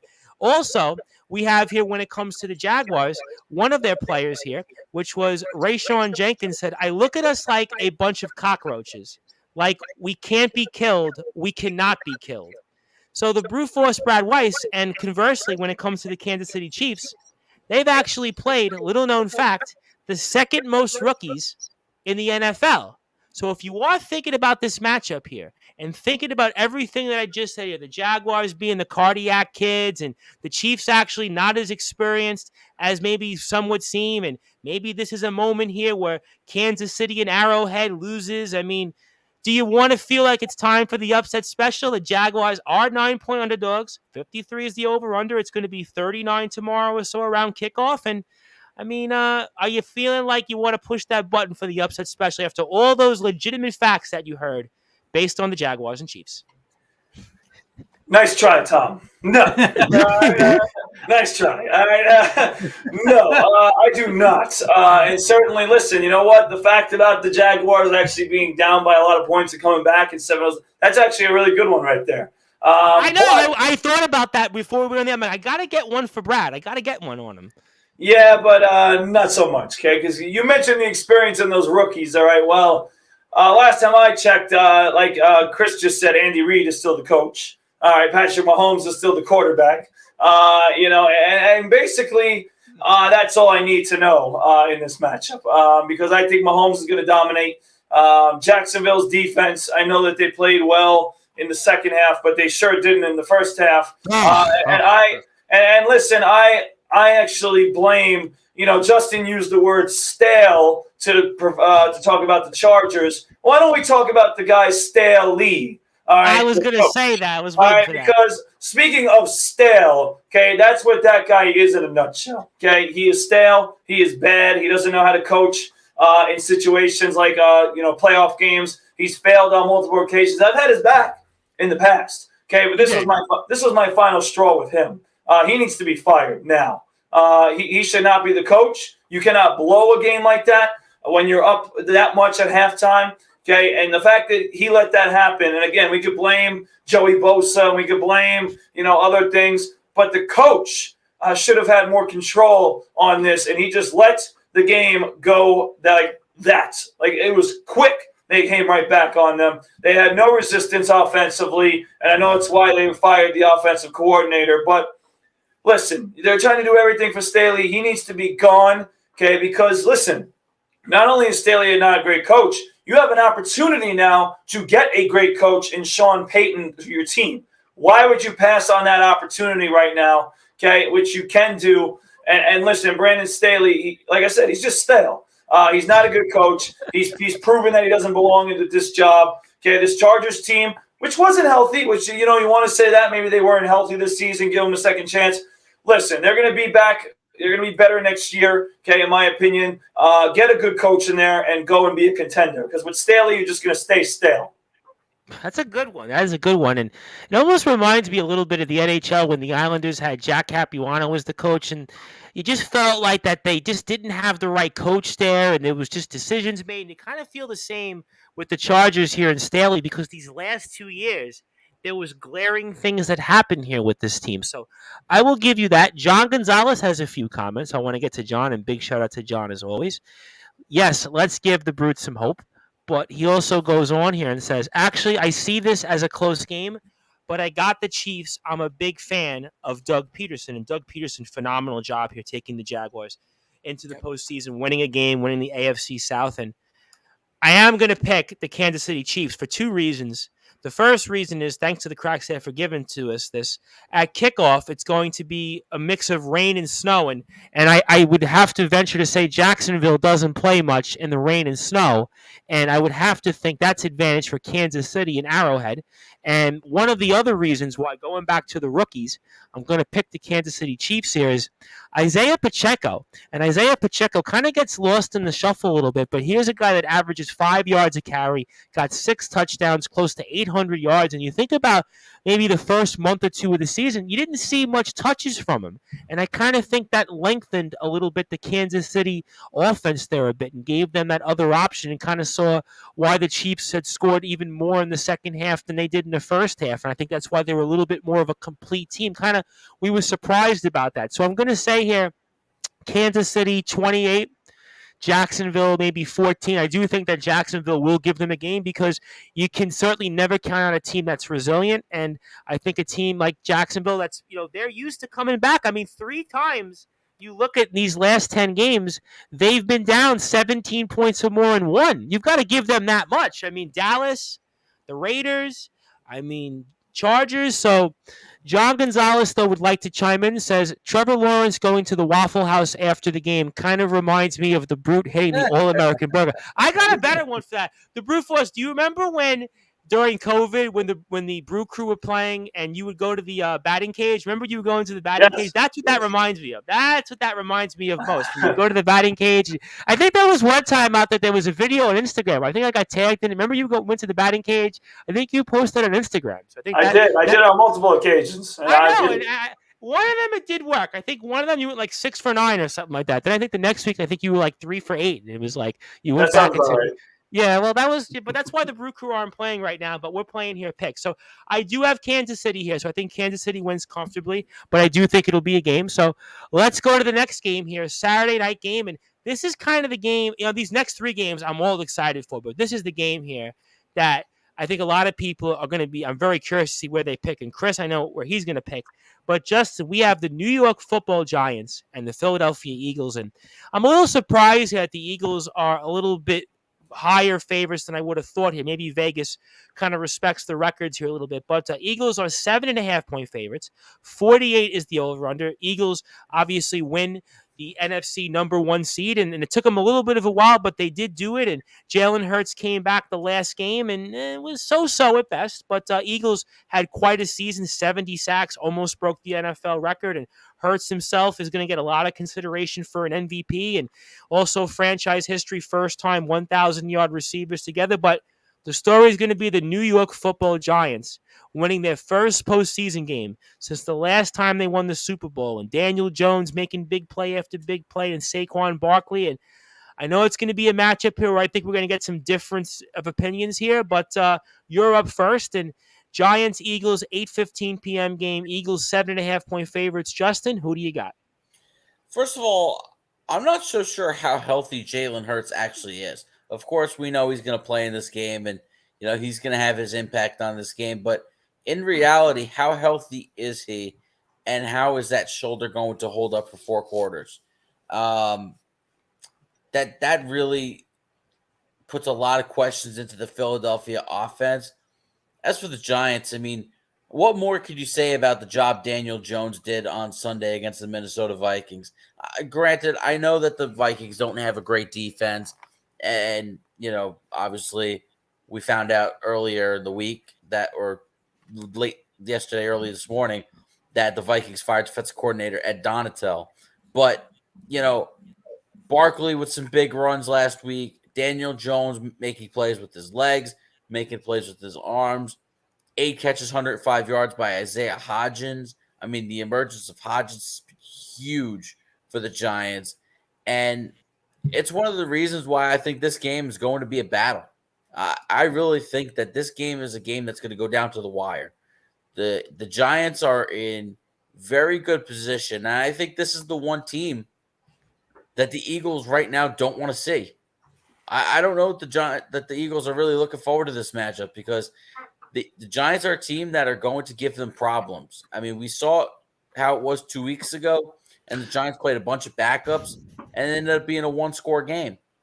Now, I know that they made it a little bit closer late, but still, the way Brian Daboll's team has fought week in and week out really, really leaves you impressed. And I got to tell you,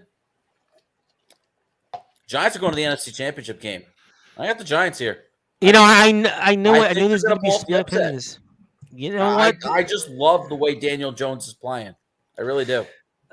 Listen, the Giants kind of have that Cinderella run in them. We'll see. I'm going to have some opinions on both sides of the coin. I feel like I'm back in law school again. Not law school, but law class, where it was almost like you had to present one side and the other side of the argument. So I almost feel like I'm back in criminal justice and law and evidence. But that's why I didn't go to law school, and that's why I'm here on Sportswire Radio. Maybe I was better off the way I look, right, not going to law school. But, Chris, I know this is going to be a personal one here for you with the Philadelphia Eagles, and what a special season the Eagles had, and 14 wins. This is really, for the regular season for this franchise. And think about it, this has really been a solid franchise, at least in the last, I would say for the most part, except for a few years here and in the last 40-plus years, it's been a good franchise. It's been a good franchise, had a lot of success, certainly Vermeil, Andy Reid, Buddy Ryan, they were okay. Ray Rhodes, couple of trips to the postseason. Obviously now back here with Nick Sirianni, Doug Peterson, and Eagles here are though 14-3, and the Giants, who I think a lot of people are going to see as a dark horse right now because they've got the coach, they've got certainly kind of the mystique about them,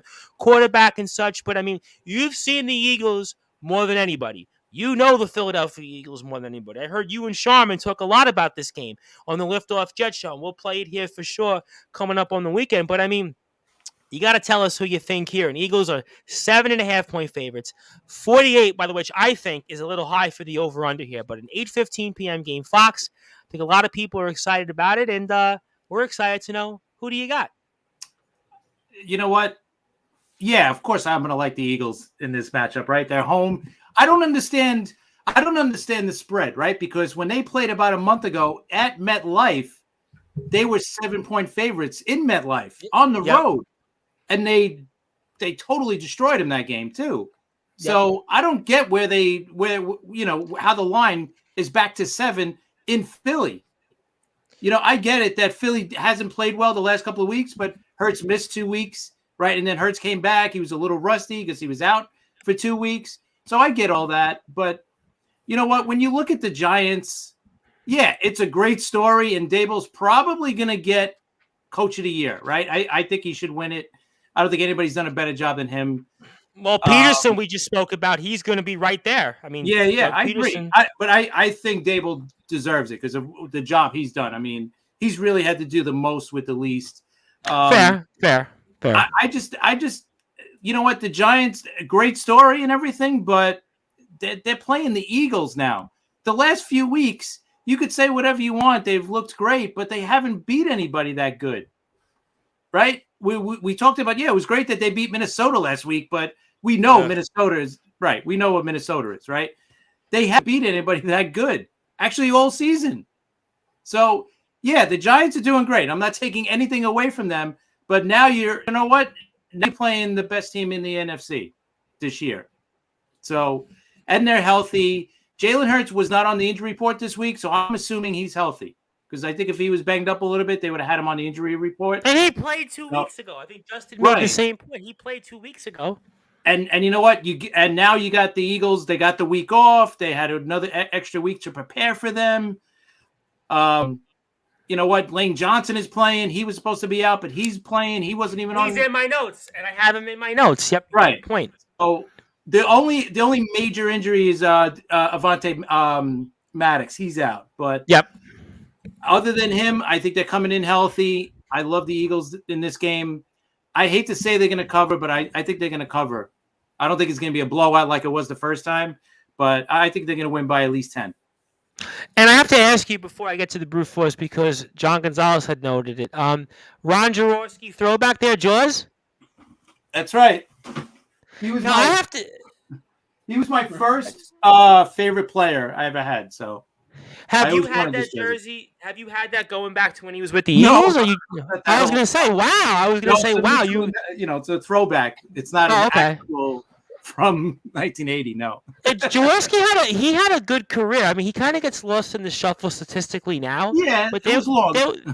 I was going to say, I think up until like 20 years ago, I think statistically he still might have been like in the top 20 or top 25 all time in passing yards. I'm almost certain because he played a long career. He played like, I want to say about 13 years he played in the league. So he had a pretty solid career.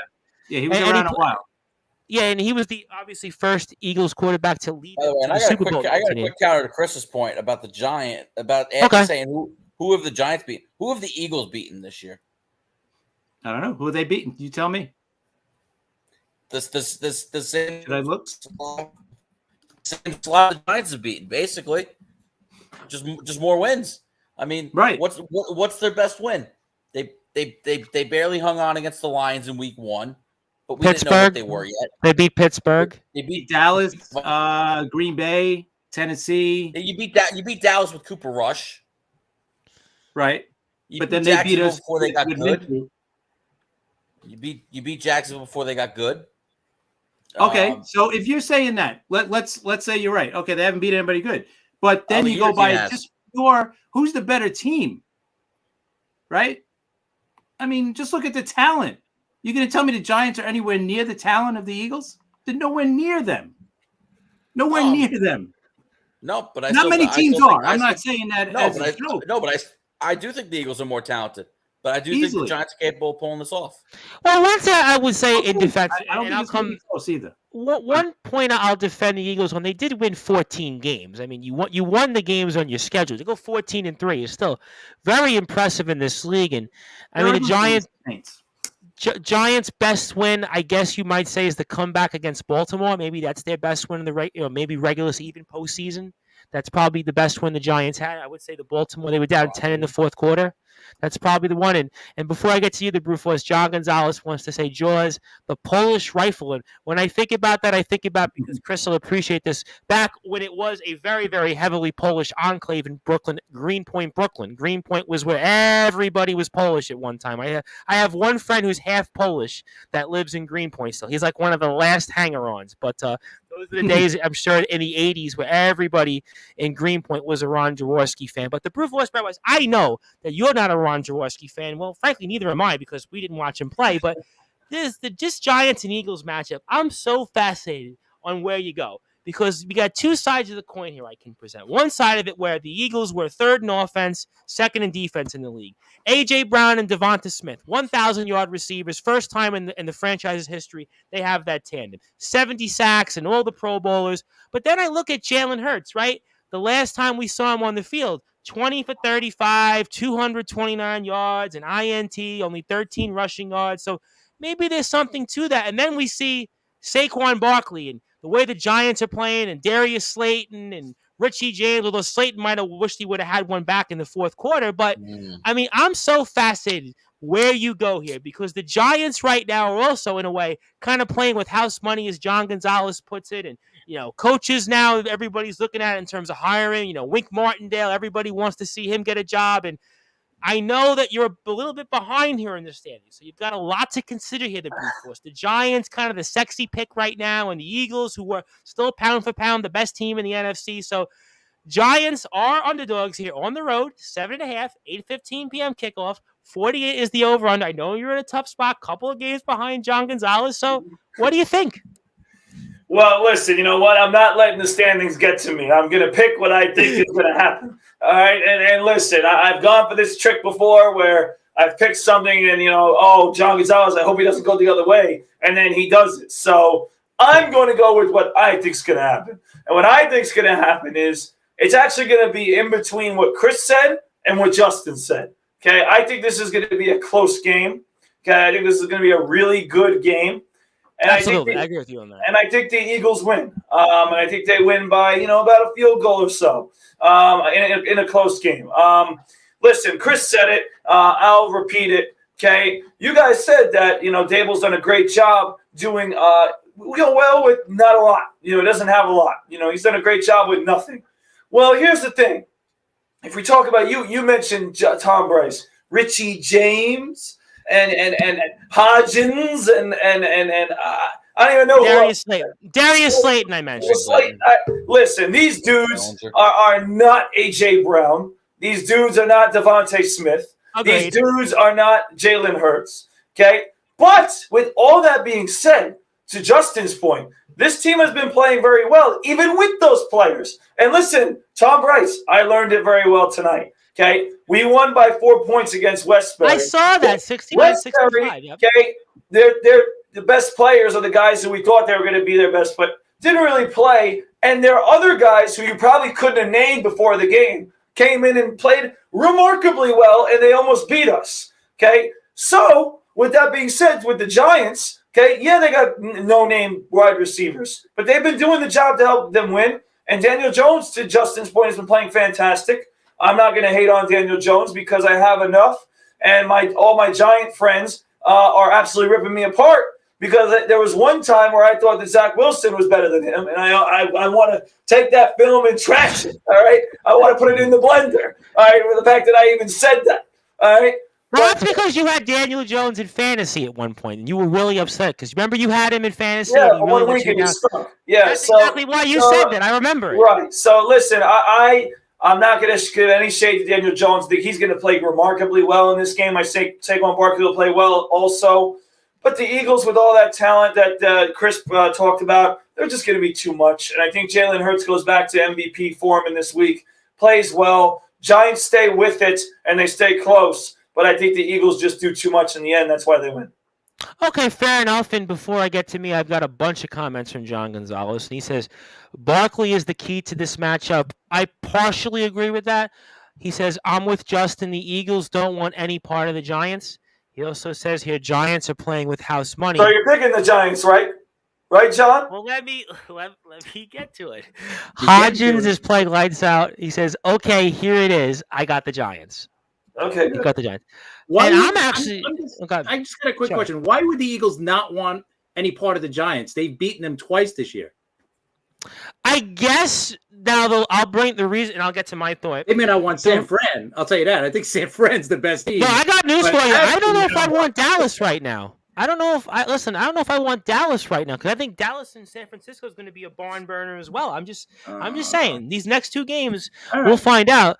But the reason I think John says that is because sometimes, and Brad can attest to this because he's been a player and a coach right now, when you play a team that kind of isn't expected to be in a place like this, those are the teams that are most dangerous. And the Giants right now are one of those teams. And I think this is where they stand out a little bit more than Jacksonville. They're the kind of classic team in this spot in a cold weather situation and in a team they've played a couple times. They matched up with 2 weeks ago. And what is the old adage in sports? Going back to John, we said this last year with the Rams and 49ers. It is very hard to beat a team 3 times in the regular season. Almost virtually impossible. And that could be one of those reasons.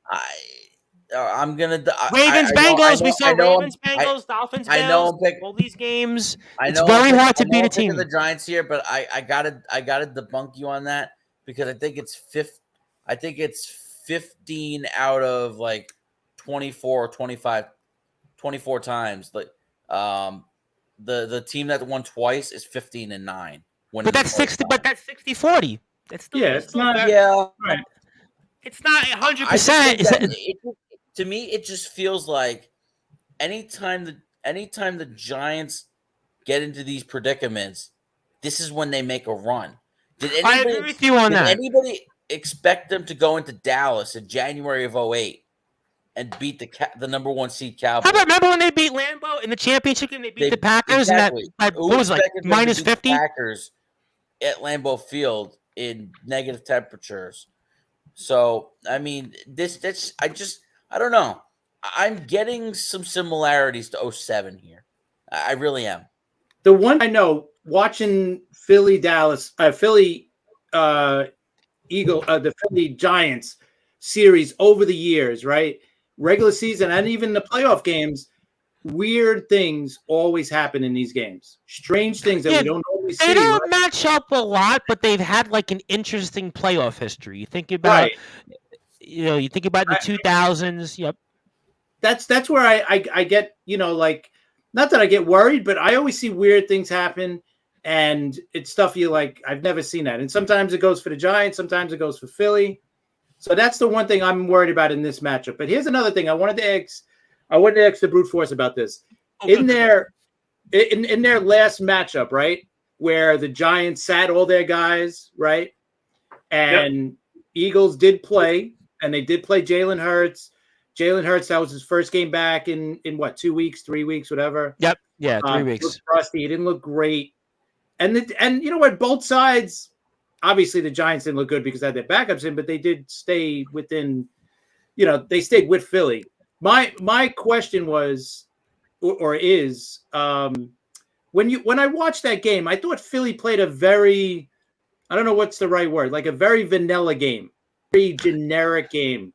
Almost like it was like, all right, let's just not get hurt. Let's try to win the game. Obviously, we need the game, but let's just not get hurt. Do you think that was part of their strategy or whatever? Like, listen, we might see these guys again. Let's not go full bore. Let's not show them the whole playbook. You know what I mean? Does that happen a lot where you're like, okay, I might see this team later. I'm going to be like, all right, let's. Yes. Yeah, the answer to that question is yes. And I'll tell you that just from being a basketball coach. That when we're talking, right, now we're going through so right now in our season, currently we're actually going through playing each team a second time. And there's a few teams that like, all right, this team's probably going to be in the playoffs, and we might not want to show all our plays because they're going to know them. When we get to that playoff matchup potentially. So yeah, I 100% agree with that, Chris. I think there was a part of it. Like, all right, let's just run our basic offense. Maybe not too many complicated plays. Maybe keep it simple. Jalen Hurts not running a lot. I think that was on purpose. I think they didn't want him to get hit so many times. They didn't want to show all their run plays with him. So, yeah, I do think that there was a part of that. And I also think that, listen, they knew that the Giants weren't playing anybody, so they didn't want to exactly go and play, show everything out when they didn't have to. They squeaked by against a team that just was lower than they were, and they just did what they needed to do, which was just play Jalen Hurts a little bit, get him some reps, okay, get him some throws in, okay, but not show anything crazy. I do think, Chris, there was definitely a part of it because, it was shaping out that this matchup was potentially going to happen in the playoffs. So I think that the Eagles definitely probably had that on their mind, and there was a part of that for sure. Now, I would say technically to the point of Justin, then I feel like I'm, again, back in debate class in law. This is not really a matchup between these teams a third time because there was so many guys that didn't play the second time. So you could technically, to Justin's point, if you're going to go that way, and you could make that argument. And also, too, to be fair, the Giants were missing a lot of players the first time. The Giants had a lot of players hurt. Xavier McKinney was hurt. Adoree Jackson. They had a lot of guys out. Mm-hmm. Yeah, I kind of feel like the Giants, the last 5 or 6 games since that game, have been a different football team. And I am going to pick, but John's got a few more comments. He agreed with me. It's tough to beat 3 times in a season. He says, yes, the Giants are notorious for making these runs. And he said, for you, Chris, here's the word lethargic. That's what they looked like to me when it came to the Eagles. And he says, Martindale will blitz like crazy. That you can count. I think it was 19 guys that on the Giants had at least 1 sack. That's kind of, I think, to the point that John goes. But my gut tells me to pick the Eagles, but I'm going with the Giants because for no reason, even though I know the Giants are 6-24, the last 30 games, regular season and playoffs against the Eagles, Hurts had first quarterback to run for 10 TDs, 1,000 yards, all this stuff these last 2 years, 3,700 yards, 6 INTs, all this amazing stuff. But I do believe in the fact with this Eagles team, I don't think the week off helps them. I think you needed those reps for those guys. I think you had guys that were injured. And I kind of think there is something. I know somebody said to me, no, but look at the Chiefs with Andy Reid. Like Chris said, no, you want the week off. Yeah, you get your guys rep. But I believe that you need that time to get out there because you're playing for so long. And then you get a week off. I mean, you hadn't had a week off in 8-9 weeks? And now all of a sudden you're going to have one. And you were a team in the Eagles the last 4 or 5 games that was playing. So. I mean, the Saints beat them. I know they kind of sleptwalked through the Giant game, but they still won, and the Cowboy game. But I kind of think here, for whatever reason in this spot, the couple of reasons why I'm going with the Giants, Jones right now is not turning the ball over. I mean, he's kind of figured out how to keep the ball. He's figured out how to move with the ball. And Barkley being healthy is big, but I also think the receivers.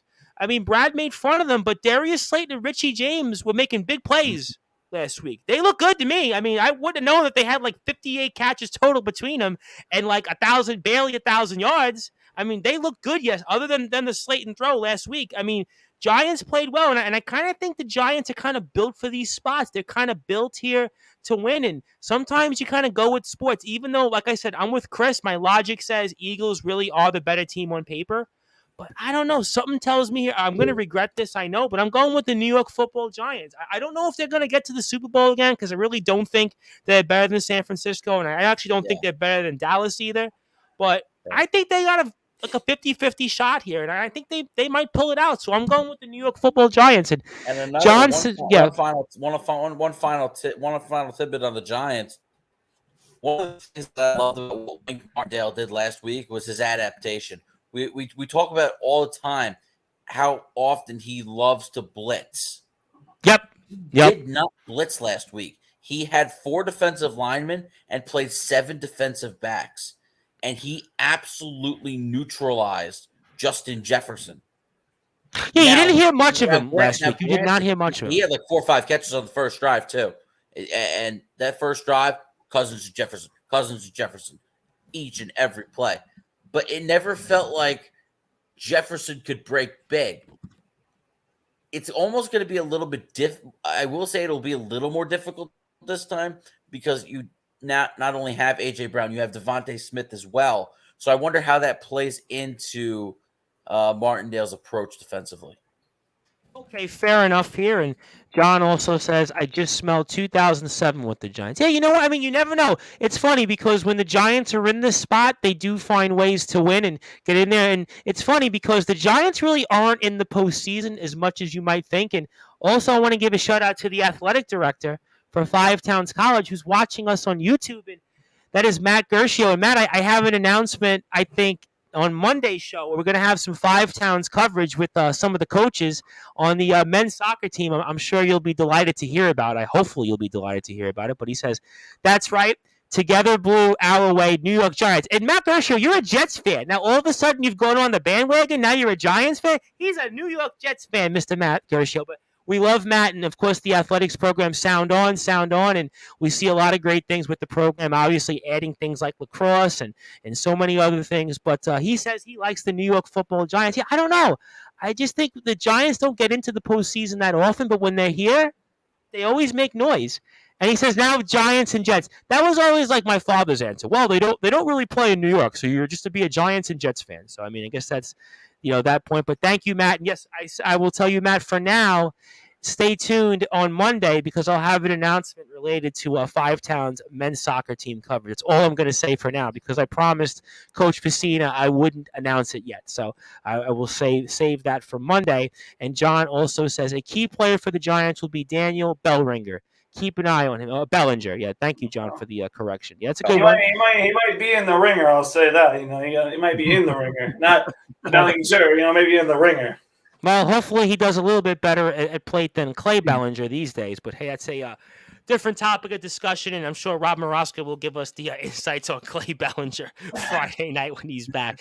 But Justin, I want to go back now to the Sunday games. We have two more games, and these two teams obviously are so intertwined, unfortunately, sadly, for different things. And Matt also wants to tell me TB equals Tom Bryce. I thought it was Together Blue, the Giants hashtag. But yes, my initials are TB, Tom Bryce. And Matt, I did call you back a couple of weeks ago when you called me to wish me a happy holiday, and I didn't get a call back. So if I call you back maybe during the week, maybe we can have a conversation because I do miss talking to you. So we'll definitely make sure that happens. But Justin, the Cincinnati Bengals and the Buffalo Bills, unfortunately, are going to be intertwined because of what happened a few weeks back with Damar Hamlin. Thankfully, Damar Hamlin, sign of the cross, doing a lot better. And these teams are doing a lot better because in some ways they kind of were similar in how they got to this spot in the divisional round because they really, kind of sleptwalked at best. And in the Bengals case, they really didn't deserve to win that Sunday night game. If there was some very questionable coaching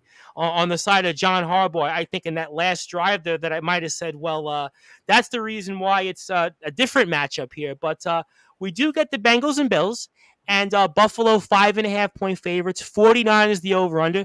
3:00 game CBS, and I didn't really have a lot of notes for this matchup because I kind of, in a lot of ways, these two teams kind of tell their own story, obviously, and the Bengals that last year won the AFC, and the Bills would like to be in this spot. This time they're at home here in Orchard Park, and we'll see if they have to go somewhere else, and they won't be going to Arrowhead. That we know if the Chiefs win. But I'm probably not going to know who I pick until after everybody picks on this matchup. So tell us what you think, because you might actually convince me here, because I'm going to listen to you, Chris, the Brew Force, and John Gonzalez in making up my mind here. So you're up first, and Buffalo 5.5-point favorites at home. 49 is the over/under. 3:00 Sunday kickoff. Yeah, I gotta say, out of the two teams, I was least impressed with the Buffalo Bills.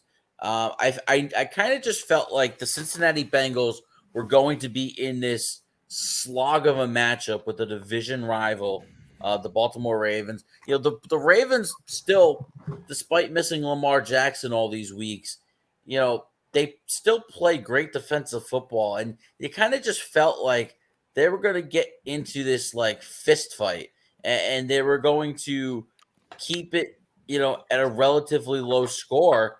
And the Bengals had to fight tooth and nail to win this game, and it took a miracle play as Tyler Huntley is stretching over the goal line. He didn't, and the ball gets knocked free, and Next thing you know, Sam I've never Hubbard's running seen that 98 before. yards Have the other anybody way. of you has anybody listening or here ever seen that before? Brian, have you seen that like in a tackle football game on Long Island or Chris? Or any of them? To return it 98 yards too. No, I've seen No. fumbles at the goal line, but not return it 98 yards. That was.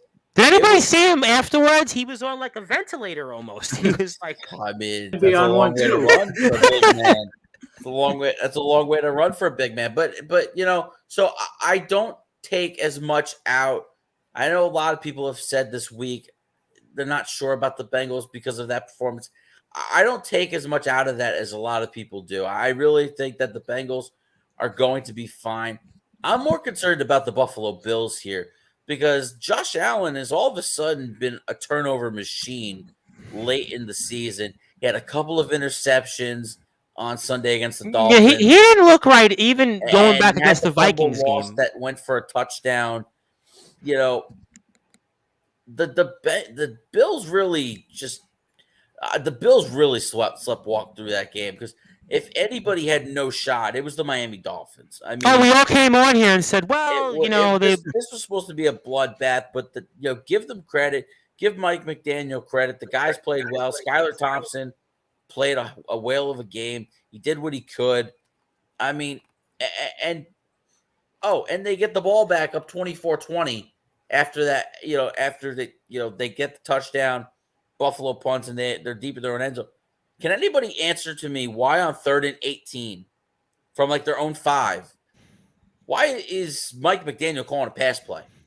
Oh, right. Yep. I remember that point. Yep. And I think Tony Romo said the same thing. The Bills take the lead. That's all she wrote. They were lucky to survive. As for this game, both offenses should have a good time scoring in this game, but I just think the Bengals are built for this moment. I don't think the Bills are built for the big moment yet because we haven't seen them win the big game. We saw them in the AFC Championship a couple of years ago. We had that epic divisional round last year. Oh, my God. Yeah. Overtime to the Kansas City Chiefs. I just think the Bengals are built for this moment, and they're never afraid of the big teams. They went into Arrowhead. They won the AFC Championship last year. Tennessee last year went and won the there as well. The number one seed, the Tennessee Titans. The Tennessee Titans last year recorded 9 sacks of Joe Burrow, and still the Bengals won the game. About that, I think we were all like, "Wow, if they sacked him." I think we remember saying that the day before when it was a bunch of us on here. And let's not forget that Joe Burrow could have won the Super Bowl, and it took an amazing play from Aaron Donald because he had Jamar Chase free behind Jalen Ramsey, and that would have been a touchdown. But Donald got to the quarterback so fast, Burrow had no chance. So it's going to be a tight game. It's going to be tooth and nail, maybe a 27-24 kind of game. But I like the Bengals here.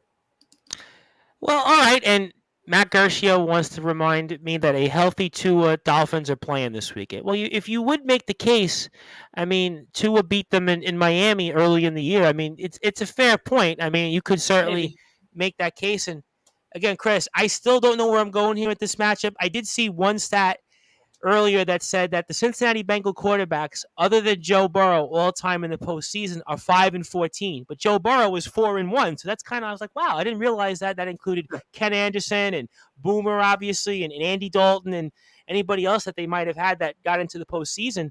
But I mean, I don't know where to go here because I was really unimpressed with both of these teams. I know Justin made a point. I heard some of the Bengals guys talking about it after the game. We expected that kind of game, and that was exactly the type of football we were expecting. But I mean, to really win that game off a 98-yard fumble, and that was really the difference in the game. And I mean, Joe Burrow played okay at best, but they had no running game. They didn't really establish much of a rhythm. And the Bills themselves, as John Gonzalez correctly pointed out, gave up 31 points to Skylar Thompson, who was like, 12 for 40 on Sunday's game? I mean, and they were up 17-0 early on. So, I mean, help me try to figure this out here. Buffalo is 5.5-point favorites. 49 is the over-under, and Who do you think goes to the AFC Championship game? You know what? This is a game that I've been going back and forth all week with this game. And you know what? If you take away that, the unfortunate game that they did play this year, the half quarter, whatever it was, right, played in 3 seasons. They haven't played since 2019, so they really don't know each other, playing wise. So that's the other thing you can kind of throw in this as well. You know what? Cincinnati's coming in banged up. Their offensive line, I think they're down 3 linemen right now, 2 tackles and a guard. Yes, right? That was on Sunday's game. I think of their 5 players, I think 3 of them were injured. I think, right? Yeah. That's the stat I saw. That definitely concerns me, right, for Cincinnati's side. And neither Buffalo or Cincinnati looked really that good last week. And that, I mean, you can't really go with it that way. Buffalo obviously being home, and my guess is we're going to see Hamlin come on that field, not to play, obviously. But I think I was going to say, wow. Yeah. No. What do you know? What do you he's know? Not that good. No, but I see him coming on that field, or he's going to be in the luxury box. He's going to be there, I think, and that's going to send the crowd crazy, obviously, and the team is going to get a lot of emotion from that and energy. Sure. I don't know. I just think Buffalo. Listen, I had Buffalo picked before the year to go to the Super Bowl, so I guess I'm gonna have to pick them here. I could go either way, and I've been going either way all week. I've been talking myself out of the team. So, but I'm gonna say Buffalo in a close game. 31-28, 31-27, something like that. I actually think this is going to be, I'll say this, I actually think it's going to be the highest scoring game of these 4, just for whatever reason, even though I know it's not the highest over-under. And before I get to you, Brad, I'm not going to pepper you with kind of scenarios of ups, because I don't really know where to go still on this. But John Gonzalez says, how can the Bengals be 5-14? Ken Anderson took them. I don't think they won a playoff game since that Super Bowl, right? So my only explanation is that Boomer won. I'm pretty sure Boomer won, I want to say, 3 playoff games, and Ken Anderson might have won 2 playoff games. Yeah. That would be my – I think after that, nobody won a playoff game after Boomer. That's the only thing I could think of. I mean, they probably won, 2 playoff games when they got to the Super Bowl in 81. They probably won 2 playoff games in 88, and then they won the one in 90. That's the only thing I could think of. That's the stat. The Oilers. Yeah, that's it. 41-14 over the Oilers, and then they lose to the Los Angeles Raiders, and then it's lost in 05, lost in 09. Now, 11, Crystal, 12, Chris and 13, 14, 50, all one and dones. Right, they were, 5 trips to the post? I mean, the Jets were apart, but was it 5 postseason appearances, something like that, in 7 years, and they didn't win a game. And I think, and John and Chris and Nate, 6 and 8, and I think maybe Matt Gershie will remember, but I know John and Chris would. That Raiders game, was that the game where Bo Jackson broke his hip against Cincinnati? Yep, in the playoffs. Yes. You could argue that the Raiders, even though the Raiders got to 1 Super Bowl since that, the Raiders franchise might not have been the same since that moment. You could make that argument. I mean, I'm just saying. I mean, I know they've had a little bit of success since then, but the brute force, that's here nor there, because you and I have no recollection of that. But we do have a recollection of the most recent history of the Cincinnati Bengals and the Buffalo Bills. And like I said, I'm not going to pepper you here because I really don't know still where to go. I almost feel like when I was back in law class where I was trying to figure out who somebody next to me in my class was going to debate a topic on where I was going to pick and kind of the closing argument and debate, because that's what we had to do in class was debate. And I mean, I really don't know, because I'm just not impressed with these teams from what I saw last weekend. But somebody has to win here. And who does, and who goes to the AFC Championship game, Brad Weiss?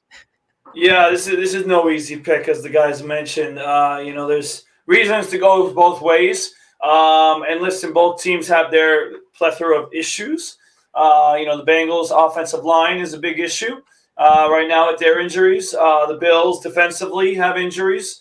And obviously you guys mentioned Josh Allen of recent. But listen, this is what's going to get me over the top right now picking this game. Bills Mafia. All right, that is what's going to help me pick this game. Because listen, it is unfortunate because, the Bengals were about to go up 14-3 in that game. And if they would have won that game, this game could have potentially been in Cincinnati. but it is in Buffalo. And I think that is the main reason why I'm going with the Bills. I think that, behind that home crowd, I think Josh Allen does come back with a vengeance and it's a good game. Stephon Diggs, I think they learn from the very short, but, some film that they had from the last matchup. And I think that they go out and they win this game in a high-scoring game. I just think, being at home, being in the playoffs, I know both teams are going to be hungry, obviously, to win this game. And obviously, they're both going to want to go up against Kansas City, who they're probably going to end up playing. But I just think Buffalo will do more. Josh Allen, we've seen him step up in the playoffs and be a big-time player, especially in those matchups against Patrick Mahomes, where really he played better. Just the team, the Bills couldn't stop him in 13 seconds. So, it was really a team thing rather than Josh Allen, who played fantastic. So I think he steps up. I think the team steps up. I know Joe Burrow is going to be tough because he's proven in the playoffs. He's gotten to the Super Bowl already, and he knows how to win. I just think that's going to be a very tough environment in Buffalo, and I think Josh Allen propels and plays a really good game. I almost have to ask before I get to some more comments here. The Brute Force says, do you think Billy Heenan's going to be there in Buffalo, Coach Heenan? Have you spoke to Coach about that? So, speaking of Coach Heenan, he actually reffed another one of my he was reffing another men's league game the other night in the same place I was. So I saw Billy Heenan. I did not ask him that question, though. But I do think something tells me he was at the game in Cincinnati. This game's in New York, even though it's Buffalo. It is New York. So for some reason, something tells me he's going to be there for sure. All right, fair enough. And I want to give a shout out to Anastasia Raznia, who tells me, I think I got it right this time. She tells me that she said I'm getting closer to pronouncing her name, so she appreciates that. But let me get to a bunch of comments here because I'm way behind. John Gonzalez says Buffalo and Cincinnati both looked bad last week. Ravens should have definitely won. Exactly my point. This game is a toss-up, tough matchup. Bills giving up 31 points to Skylar Thompson is a major concern. Again, speaking to the choir, it could possibly come down to a late field goal by Money Mac. And then John does say, I got the Bills only because they're at home. He says, Bo running over Brian Bosworth. Who, by the way, did anybody see that? I think Brian Bosworth is in the Dr. Pepper commercials now. I guess that's kind of where the Boz is these days. That was the best play ever. Matt Gershio has a bunch of comments before I get to pick. He says, in years past, we've seen lower-seeded teams have peak games toward the end of the season to ignite a playoff run. Giants 2007. Lost to the Patriots, Giants 2001, Christmas Eve at the Jets. I hadn't thought about that. That's a good point. I had not thought about those. You could go through the Ravens in 2000, also a lower-seeded team that went on to have a run. 49ers even last year, you could throw out there, lower-seeded team and such.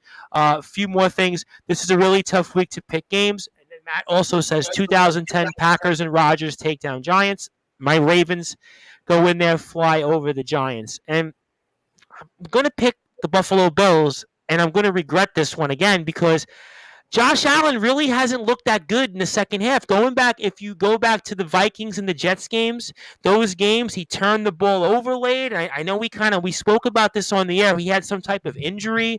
I don't know if he ever got over it or not, but he just doesn't look the same. But they are at home, kind of what John Gonzalez says, and the Bengals, to me, impressed me less than the Bills. And I kind of do think that the Bills have a slightly better team than the Bengals. And I know that I mentioned the stat about Joe Burrow being 4-1 these last 2 years in the postseason, but I think that he hasn't beat the Buffalo Bills in Orchard Park. And I know he beat Kansas City, but it's a different Kansas City team then and now. And in Tennessee, we spoke about we're never impressed with them. And the Raiders, you could argue the Raiders and Ravens games, ironically, were almost similar type of wins. But I kind of think here Buffalo wins. The one reason I also think that Buffalo wins, and I don't know if anybody mentioned this or not, if you look at Buffalo's rushing yards per game, it's 135 a game. Cincinnati's 95 a game. I kind of think the one thing that I saw from Cincinnati last week that troubled me is I don't think Cincinnati can establish a run because of the fact that their offensive line, they're missing guys, and it's already kind of a young offensive line to begin with. And I kind of think based on the forecast, thanks to the crack staff for giving us this, it's going to be kind of similar to what it is in Kansas City. I'm going to say Buffalo establishes more of an offensive flow, and they win 31-24 or something like that. So that's kind of my prediction here. So I tried my best. I listened to everybody here. I listened to everybody debate, and I gave Although, my best. hold on, Tom. I got to say one thing, though. The last two picks that you've had have started with, I'm going to regret this. I got to remind you of that word that I always remind you of, confidence, Tom Bryce. When you make a pick, you got to be confident. You can't say you're going to regret it right away. You got to be confident. But I'm going to tell you the difference between me and you.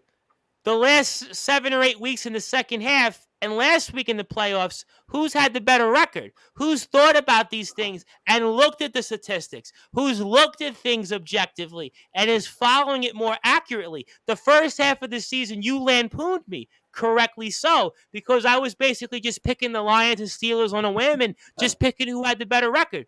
But in the second half, we've paid attention. We've listened. We've watched the Sportatorium boys. Watched a lot of different people. Oh, yeah. I said we can't make the mistakes. James Cronin. Yeah, that'll help. All right. Hey.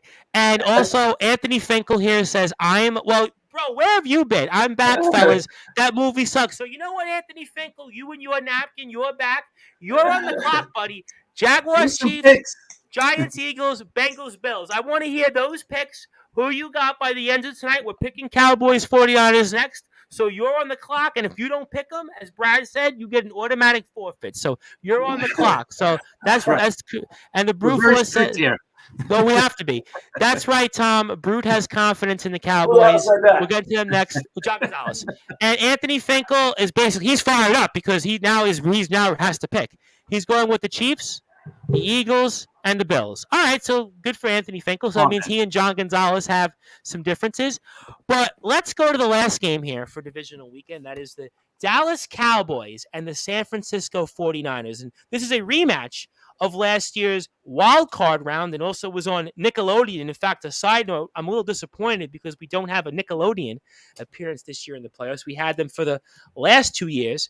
But Dallas finally gets over the hurdle here, Justin. They win their first road playoff game, ironically, since they played the San Francisco 49ers back in the 1993 NFC Championship game in Candlestick Park. And I actually completely forgot about that. And Dallas wins in rather of a slumber of a game. And the 49ers, though, kind of got off to a slow start in the first half, but kind of turned on the Jets there, or kind of chiefed it up here a little bit.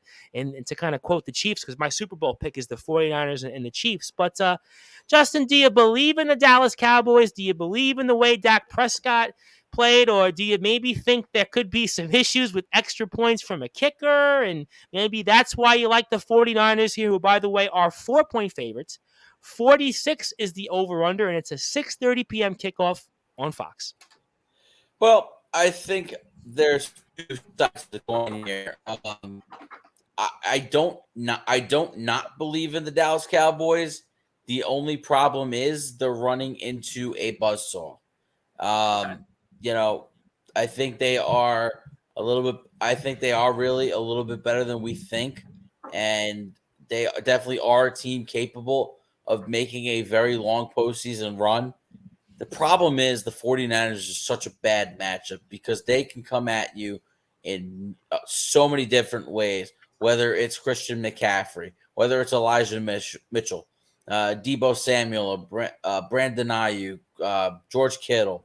I mean, there's so many weapons on the offensive side of the ball, and not to mention the 49ers have the number one defense in the NFL during the regular season. So, I mean, there's weapons all over the place, and it's really made for a very, very smooth transition to having Brock Purdy a quarterback. And they've yet to really struggle with Christian McCaffrey in the lineup, and he just makes such a difference that I don't know that Dallas's defense can truly have an answer. And the Cowboys are just going to be fighting uphill in this game because their defense is going to struggle.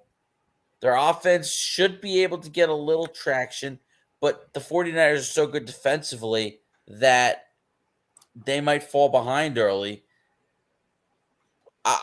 I don't like the number being at 4 because I could see it going both ways where the Cowboys cover and the Niners still win. But I could also see the Niners covering and winning by 7 to 10 points. I mean, I just think the 49ers are the best team in the NFC. And I think that they're going to show that again on Sunday. And before I get to a few things, and Chris first, Matt Gershio wanted me to check which the Croc staff have, and he made up a great pointer. The 1994 NFC Championship game played in 1995, the calendar year. I believe Troy Aikman attempted over 50 passes against the 49ers. And yes, he actually threw 53 times, which anybody who knows Troy Aikman was almost unheard of. I don't think he threw that many times, much more than that in his career. And the reason that was, Matt, I believe that the 49ers were up 21-0 early on in that game, and Dallas wound up coming back and making that a game. So, yes, you were correct, and that's why Matt will make his pick in a little while, and we'll get to that in a second. And John Gonzalez, Brad, by the way, appreciated my stern defense of my picks toward you. So I'm glad. I do feel like I'm back in law class again, which has been about 10 or 11 years since I was in law class. So, and I didn't really do that good in that class. But, Chris, I mean, help me out here, because the Dallas Cowboys, did they finally make a believer of people? I don't know. Are the San Francisco 49ers everybody's pick to go to represent the NFC and return to the Super Bowl? I don't know. But somebody here has to go to the NFC Championship game. And I always kind of liked when the Cowboys and 49ers would match up, especially in the postseason. I know it hasn't happened as much in the past 20 or so years, but I always felt like Cowboys and 49ers was almost kind of like Lakers and Celtics, or almost like Bulls and Knicks, or Yankees, Red Sox in some way. I'm trying to think of other matchups in other sports. Rangers, Islanders, you want to throw that out there, though the Islanders really aren't doing too well these days, but that's a different topic. But I mean, Chris, Cowboys do finally get a little bit of a monkey off their back. First road win over 30 years, and 49ers continue with their 11-game winning streak. And can the winning streak continue, or maybe Dallas wins back-to-back road playoff games here? And what do you think in this matchup? Yeah, I think with Dallas, a lot of these, the experts or even some of the fans, they jump on Dallas when they have that one good game, right? They're almost like the flavor of the week, if you want to say it. They win a game, and everybody's like, oh, Dallas is back. They're going to play good. But meanwhile, 2 weeks ago, they couldn't beat Washington with a third-string quarterback. Oh, my God. First career start. So, listen, they beat a bad team last week. Simple as that. They beat Tampa Bay. Tampa Bay is not a good team. Brady is not what he was. If it was any other quarterback, we would have said that Dallas is going to destroy them. So that was the only reason why we gave Tampa Bay any kind of shot last week. So I wasn't that impressed with. I figured they would beat them, but I'm not that impressed that they did beat Tampa Bay. Tampa Bay was 8-9 this year, so it's like that wasn't that impressive of a win. San Fran, like Justin said, they got tons of weapons. They are, I think, the best team in the NFC right now. So I think San Fran wins this game. I don't know how big, but they should cover easily this spread as well. Okay, fair enough here. And also, for whatever reason, Matt Gershio wants to know who was the running back for the San Diego Chargers against the San Francisco 49ers. That was Natron Means, I believe. That was the big kind of heavy guy. And Natron Means. Yep. That was Stan Humphries was the quarterback, Matt Gershio. The reason I know that was because Anastasia Raznia is a big Chargers fan, one of our listeners, and she was actually, I don't know why this happened, she was actually educating me on the Chargers history, so that's why I know about it.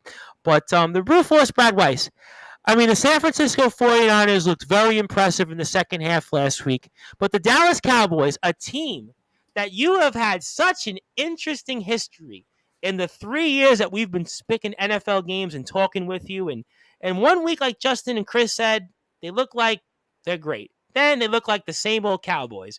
Then I always hear you say, how about them Cowboys? But I don't really know what to say here, because they did, for what it's worth, did look impressive despite a kicker missing 4 extra points, which I don't know if that's possible. I don't even know what you say to a guy after that point. I just don't know what you do at that point, but good for him and making one or field goal down the stretch there.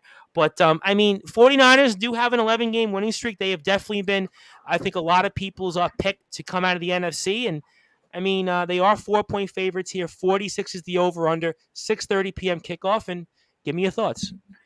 Yeah, well, you said you didn't know what to say, Tom Bryce, but boy, I know what to say when it comes to the Dallas Cowboys, all right? And listen, Chris gave you a nice introduction of what exactly I'm going to say, and I'm just going to exemplify it like I always do, because they're the Cowboys we're talking about, okay? Listen, All right, yes, they won a road playoff game. We all want to give them a round of applause for beating a team that was 8-9 and that was trash. All right, they basically played horrible. I mean, Tom Brady, listen, he had no hope. I mean, the only reason why I picked the Buccaneers, as Chris just said, was because of Tom Brady. There was no other reason. I just didn't want to go against Tom Brady. Okay, and you know I didn't want to pick the Cowboys. We both said the same thing, actually. I remember we actually both picked the same way on that game. Yes, so that's the reason why. Now here I got more of a reason why. Okay, because the Cowboys don't. First of all, they haven't beat the 49ers. They lost to them last year. Second of all, the 49ers are on a different level than any other team the Cowboys have seen of recent. Okay, as you talked about, the Buccaneers, they couldn't beat the damn Commanders. All right, with Sam Howell at the quarterback. All right, listen, this is Brock Purdy. And all right, people want to laugh at Brock Purdy. All right, this dude is actually legit. Okay, I like Brock Purdy. In fact, and he might laugh at me for saying this, I'd love to have Brock Purdy as the quarterback of the Jets. I'll take him any day of the week. Okay, he is a good quarterback. He has a bright future. Okay, and I think that he is going to have a great day in this game. Throwing to one man in particular is going to have a big game, and that is Deebo Samuel, who, if we all did not forget, absolutely lit up the Cowboys last year, and I think he's going to do it again.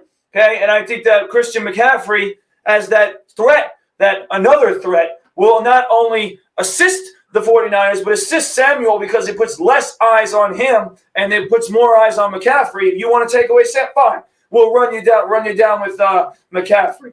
So listen, and let's just get this clear, okay? The Cowboys won last week. It's a nice thing for the Cowboys fans. They're all happy. They're all like, oh, we're going to get to the Super Bowl now. We're going to do it. We got it. You know, we lead the Buccaneers. And this is amazing. We won a road playoff game for the first time in God knows how many years. And you know what? They're all bloviating, getting excited. And this is exactly when the pipes start getting bigger, bigger, and bigger. And then they crash. All right? And this is exactly who the Cowboys are. They're going to lose, and not only are they going to lose, Tom Bryce, they're going to lose by 2 touchdowns. Okay, they're going to lose by 2 touchdowns. The Cowboys are going to go into this game feeling nice about themselves, and the 49ers are going to show why they are the much better team than the Cowboys on both sides of the football, not only offensively, but defensively, because everybody's telling me, oh, the Cowboys defense, they played against the Buccaneers, for God's sake, who couldn't move the ball all season, okay? When you saw Sam Howell, he actually moved the ball, okay? And I think that Brock Purdy will, and that's why the Cowboys stand no chance in this game. Well, you partially stole half my notes. You must have been cheating on my notes. You must have been, because I had Deebo Samuel in my notes. I'll get to that in a second. So you definitely are cheating off me. I'm going to say this on this matchup. And also, let's get to, I got a lot of comments here.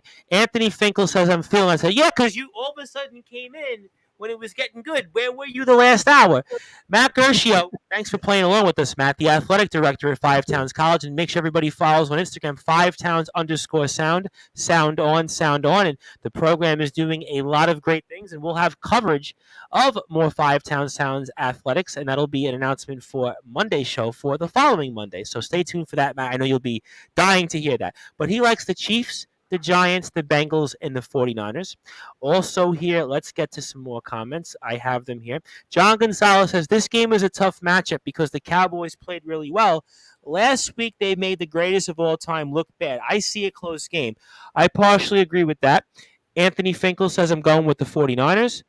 He also says Mayer will rebound. I hope he rebounds for his sake. I really, you don't want to see anybody miss as many extra points like that. I mean, so you really want to root for this guy in that sense.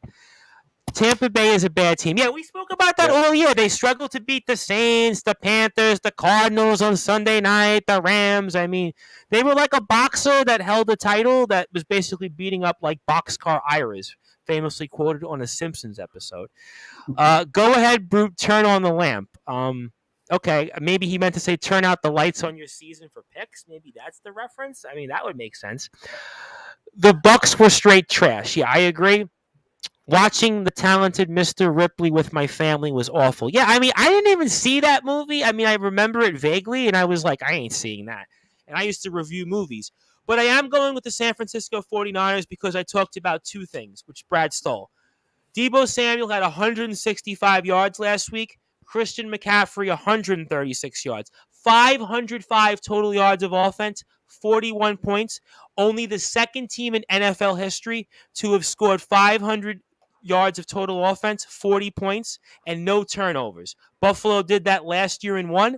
I think here's San Francisco with Brock Purdy, 7 games, 30 points or more. Only one of those games they didn't do that. That was the Seattle Thursday night game. So San Francisco is a totally different team that's going to move the ball. To Brad's point, Tampa Bay does not move the ball like San Francisco because we talked about Samuel and McCaffrey. That's probably single-handedly or multi-handedly the difference in this game is because Samuel and McCaffrey will be able to counter whatever Dallas does. I do expect a shootout here, but I'm not going to be like the Brad Weiss here. I'm going to go 35 San Francisco, 24 Dallas. I do think it's definitely going to be a cover here, but I expect here because Dallas cannot stop San Francisco. And San Francisco has 11 straight wins. And you ask yourself this question, and I think another reason why I'm going with San Francisco, we spoke about who did Dallas beat this season and the struggles that Dallas had.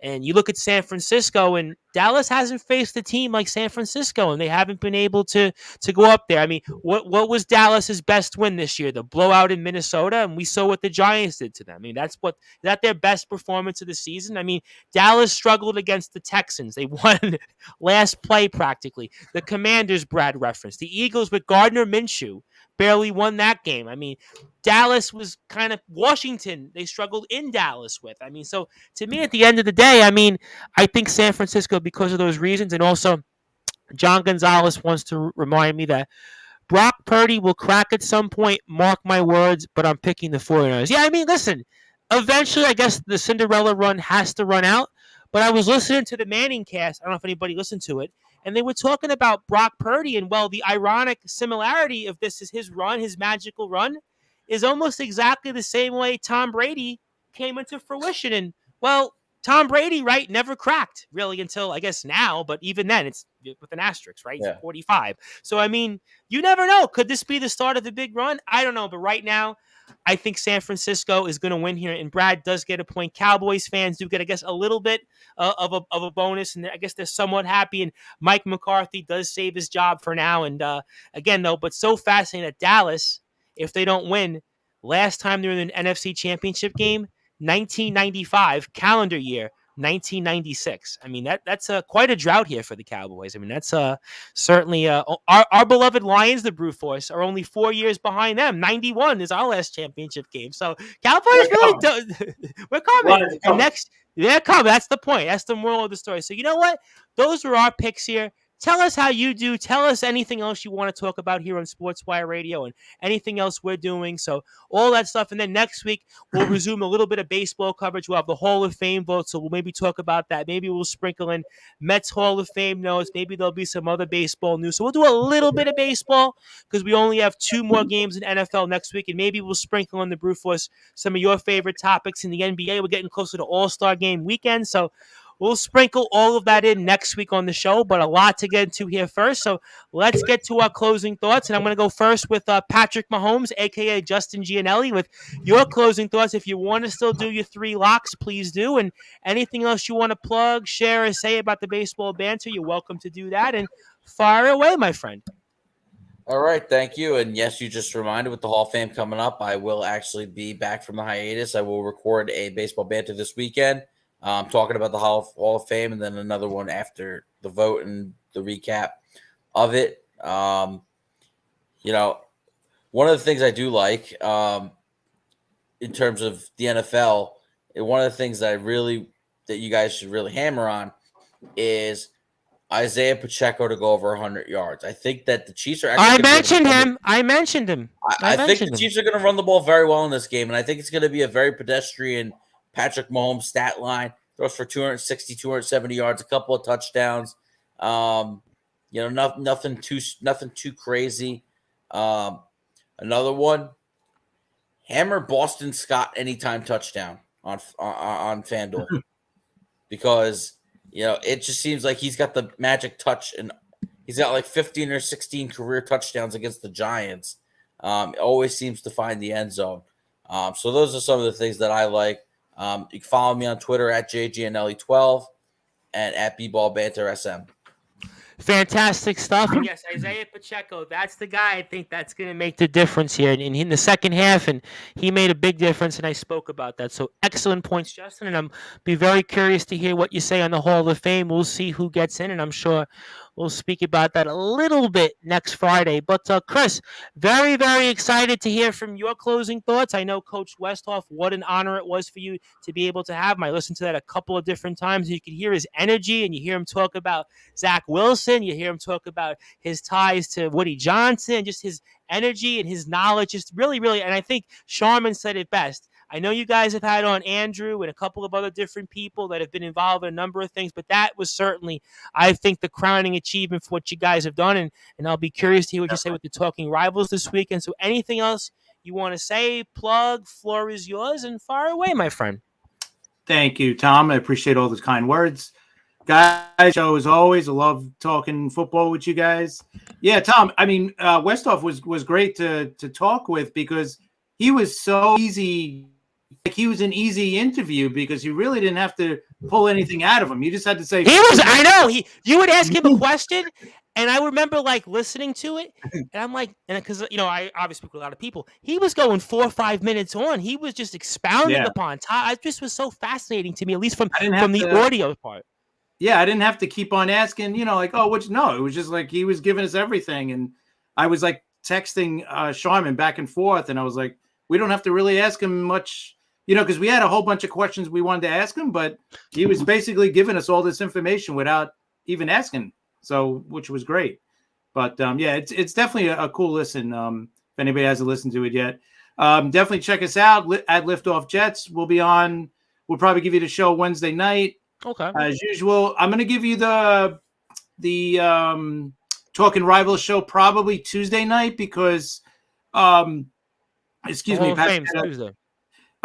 Just because Patrick had a death in the family, so I'm so sorry.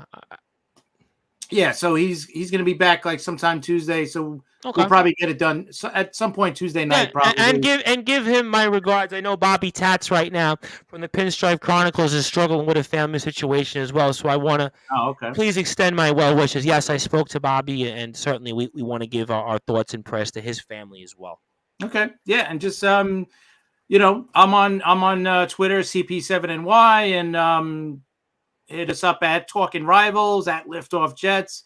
Look out for the next episodes this week. We'll be getting into all the games. I'm looking forward to that. And before I get to the closing thoughts from the Brew Force Brad Anthony Finkel has an interesting closing thought.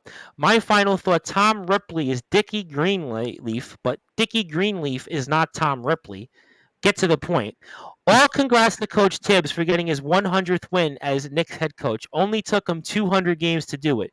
Brute could have done it in like 50 games. I would have said, though, prior Knicks coaches to get 100 wins, who have we had that got 100 wins in recent memory? I guess Mike Woodson.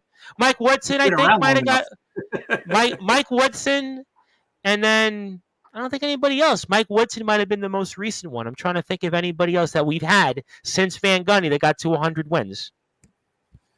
I don't know.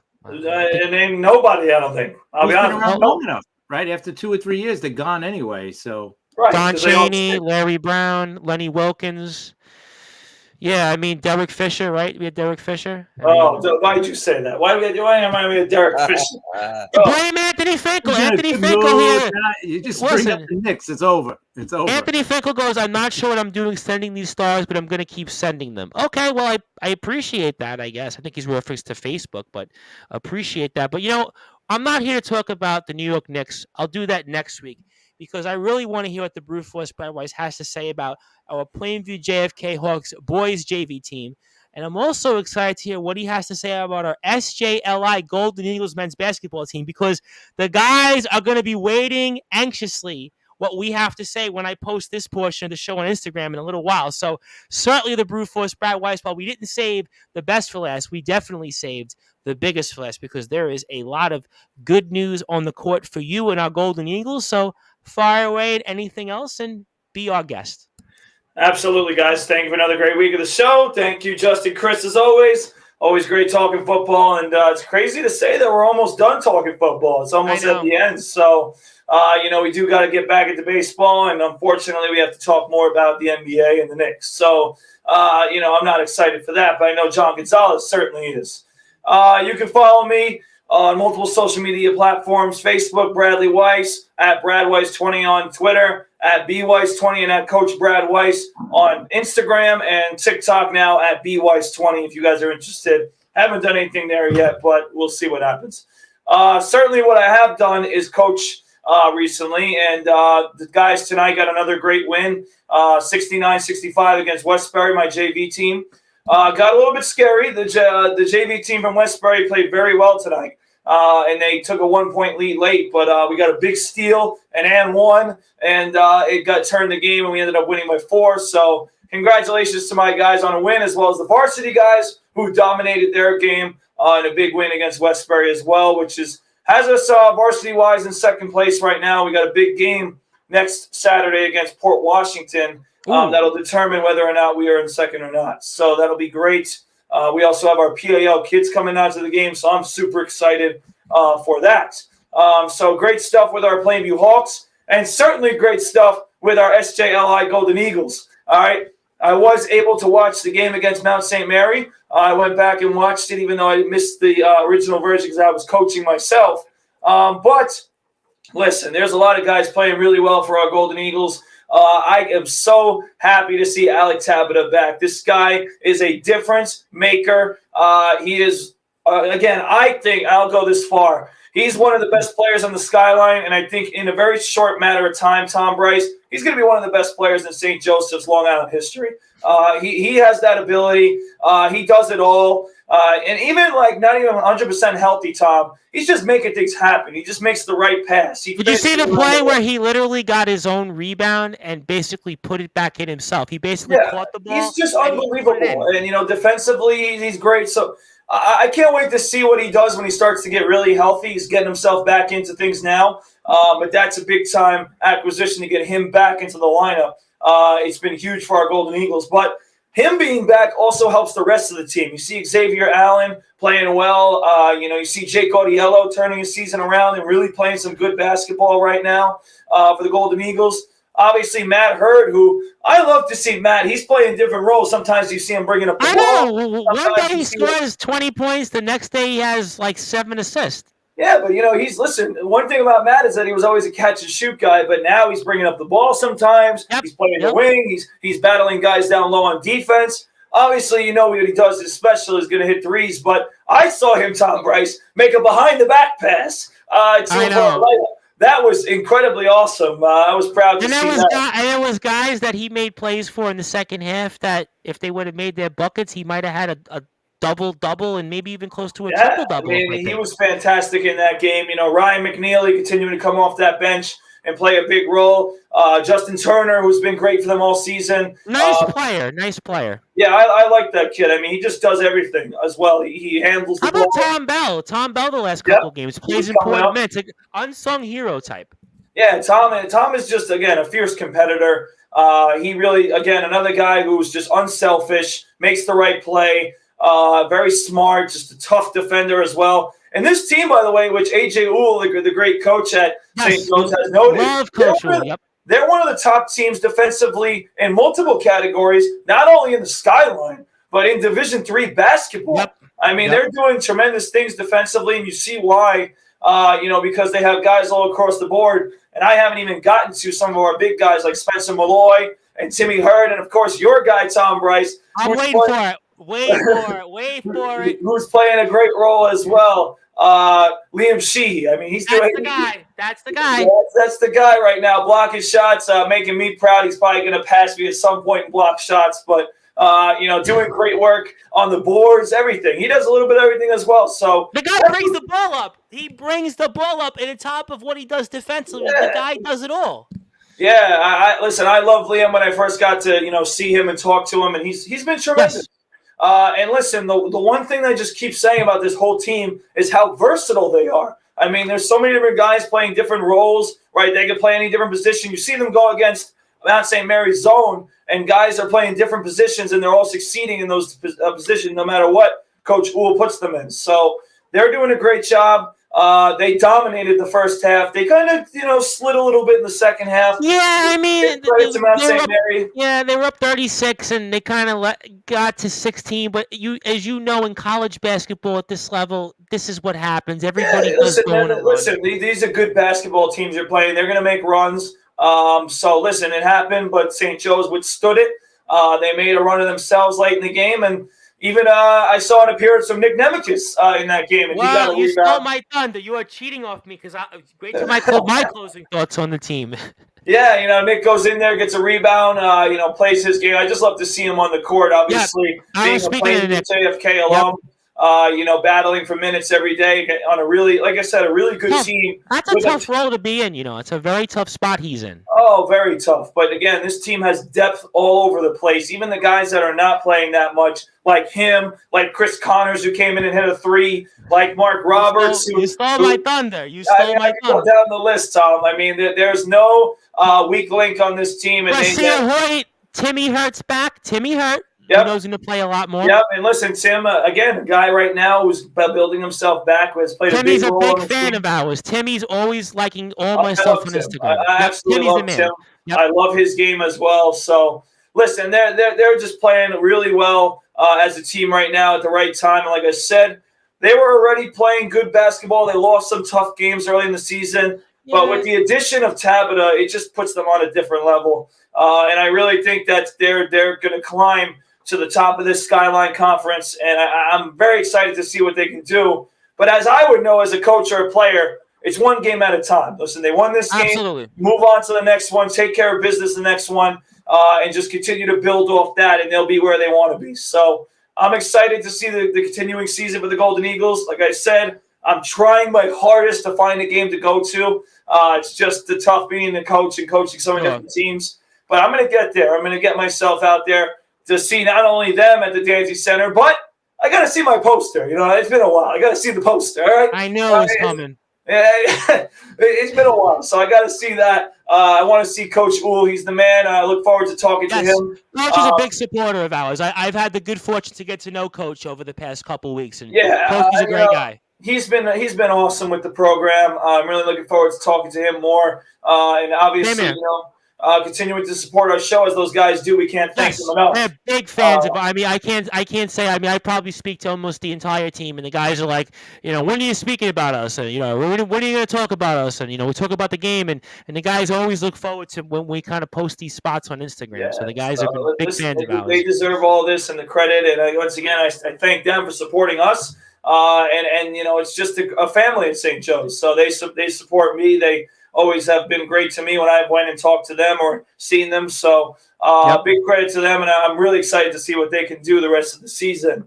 As for a team I'm not excited for, that is the New York Knicks. As we said, we'll get more to them next week, but I will say this. Just when you think they were getting hot, they go right back to being cold. All right? Yeah. It's the old, what is it, Katy Perry? You're hot and you're cold. You're hot and you're cold. Well, she's always hot, though. She's always hot, though. But listen to me. All right, this team cannot sustain success. All right, they win 3 games, they lose 3 games. They win 5 games, they lose 6 games. I mean, this team just continues to find ways to not be consistent. And to Anthony Finkel's point to end this show, Tom Bryce, listen, I'm all woohoo, Tom Thibodeau won 100 games. You know what he's also done? He's taken 100 players and run them into the ground, okay? Because he's running Julius Randle. He's running Jalen Brunson. All these guys, you can just tell, are starting to run into the ground. Yeah, they're playing good basketball, but when it really matters at the end of the game, they struggle. And they have continued to struggle. I know that they've had their shining moments, but again, they're sometimes there and not sometimes there. And again, that's why the New York Knicks are NBA purgatory and not a team that is going to do anything in the playoffs. I've said it, and you guys can be excited and give me all this. They're the 6th seed right now, Brad. Or they were the 6th seed, now Miami's whatever. Okay, you know what's going to happen. If they make the playoffs, it'll be a success, but they'll make the play-in and probably lose, in my opinion. That is all I have to say about them, because I'd rather talk about a good team like the Golden Eagles. Well, that I'm going to definitely agree with you on. Remains to be seen with the Knicks, and they're very similar to, obviously, a lot of teams in the NBA at this point. And listen, the game against the Wizards, if you had a lot of momentum and lose the way you did, then tonight in Atlanta, and it's kind of up and down. That's kind of been the Knicks here these past 2 years, and we'll certainly see what happens. But listen, I want to, before we get out of here, our Golden Eagles, really talk about the team, because I think that the momentum really started the second half against Sarah Lawrence. It was a tough game, and they got off to a slow start, and guys didn't find a rhythm. But the way they played defensively, and you hit the nail on the head when it comes to defense. We're first in the Skyline Conference in points allowed. We're at the top when it comes to field goal percentage and assist to turnover ratio, and defense with this team is our offense. You look at guys like, and I think this is the stat. I know you talked about Xavier Allen, but Xavier Allen, his most underrated aspect is his rebounding. This guy is actually just outside the top 10 in the Skyline Conference rebounds. Yes, he's fourth in scoring. Yes, he had 20 plus points 4 or 5 different times. But what this guy does is he plays both ends. He's able to go out there, and we have 3 guys that right now are in the top 15 in rebounds. It's Spence, of course. You know, Big Spence is there. He's 5th.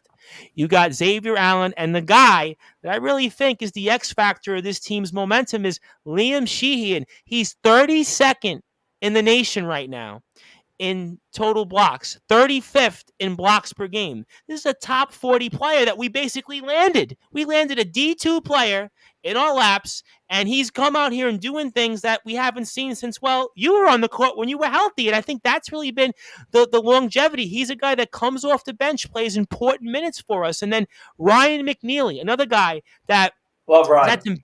Ryan McNeely, to me, I think he might be the most improved player on this team, because if you look at it offensively, he's been much more consistent. He plays a tough role coming off the bench, and he gives us important minutes, important points. He's also one of our better free throw shooters, which is something I think that the team I know is addressing. Guys know that's important, and he's been one of those guys I really think from an offensive standpoint, coach can count on him. He's giving him minutes. His minutes are up. His points are up. That's a guy I think he also bounced back, had a tough game, couple games back, and the last 2 games against Sarah Lawrence and Thursday's game did much, much better. I think that's a guy that you're really going to see continue to have more responsibilities. And again, Matt Hurt, I mean, this guy throughout his career at SJC, SJLI now has played so many different roles. I've lost count. He's been a shooter. He's been a guard. He's been a forward. I mean, he's literally done it all, and he's not complained, and he's played these roles accordingly. And he's been one of those guys. He's really the captain of our team. And of course, we know him to be in leadership in sack. I mean, this is a guy that's proven why he's a sack leader. And Spencer Malloy, I mean, nothing else needs to. I think Spencer Malloy and Alec Tabata, when it's all said and done, you mentioned Alec Tabata being one of the greatest players in school history. Spencer Malloy is going to be right behind him, because these guys, they're going to be a part of probably the most winning core we've had here since the days of Matejko and all those players we interviewed, Acri and Weeks and Niblock and Jimenez and Vinny Russo, all those players. So those guys are establishing that, and there's a core here. And the key stat you brought up, 5-2 in conference play. It's not 8-7, it's 5-2. And we have games at home coming up against the teams that we have to beat. Yeshiva, Farmingdale, St. Joe's, Brooklyn. Keep an eye on that. We've got Purchase coming up here, Merchant Marine. We take care of business. We're pretty much right where we need to be the rest of the way. Old Westbury's coming here. So these are games that we know we're going to take care of business of. And I also want to shout out guys that have played a little bit of late. Basir Hoyt, another guy, important player, high school standouts, played some big minutes for us.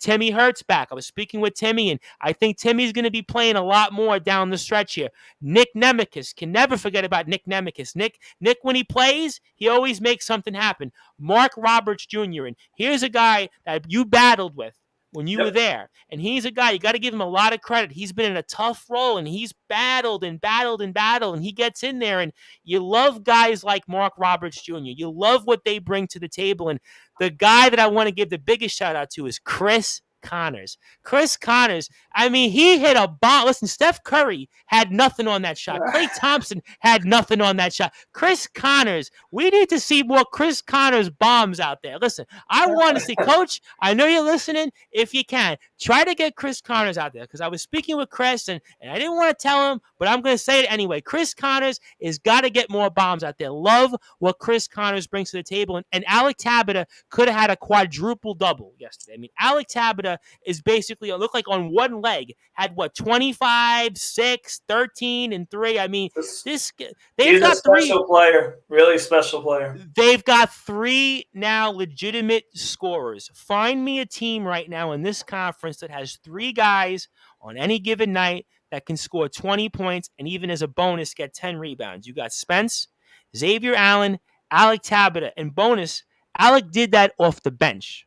This team right now is scary. I would want no part of them right now, because this is the first time this team is a core right now. And so you got to give them a lot of credit. And I want to single out Jake Gaudiello, because Jake Gaudiello, I know the stats don't look like they did last year, but he's played much better the last 4 or 5 games. He's played much better defensively, and here's where he's done his best. He's not turning the ball over. He's actually got the best assist-to-turnover ratio in the conference. That's why we're winning right now. Jake Gaudiello has improved significantly, and I think that's going to carry over here. That's why you're seeing Jake, I think, continue to help this team. And remember what I said last year, Brad. When we won, Jake Gaudiello was the key. Right now, Jake Gaudiello is one of those keys. So, I mean, we've got a lot of games ahead. Big shout-outs to Coach Uhl, the rest of the staff, Coach Mantesta, Coach Dane. I mean, everybody is working on. You can follow, before we get out of here, the SJLI Golden Eagles men's basketball team at SJLI_MBB on Instagram and Twitter. Guys are in action tomorrow, 12 o'clock game. I'm going to make sure I'm up and ready to go against Purchase. And then we're at Merchant Marine Wednesday night, 7 o'clock. So make sure you get out there and watch the guys and watch them on the SJLI website, the stream. You can do that also by going to sjliathletics.com/sports/MBKB, and you'll find out more information on that. So we definitely know that the golden era is upon us. You better be flying with us. So all great stuff from the guys, and big shout outs to everybody on the team. I don't think there's anybody we left out here tonight. The Hurt brothers, Spence, Alec, Mark Roberts Jr., Chris Connors, Nick Nemekis, Justin Turner, Xavier Allen, my guy, Liam Shee, and mark my words, after the season, I want to get Matt Hurt on, Coach Uhl on, and Liam Shee, if he's listening out there. Those guys, I'd love to get them on. But certainly here, I want to thank everybody for tuning in. I want to thank also Anthony Finkel, who wants a TikTok dance from the Brew Force, but you'll have to wait on that.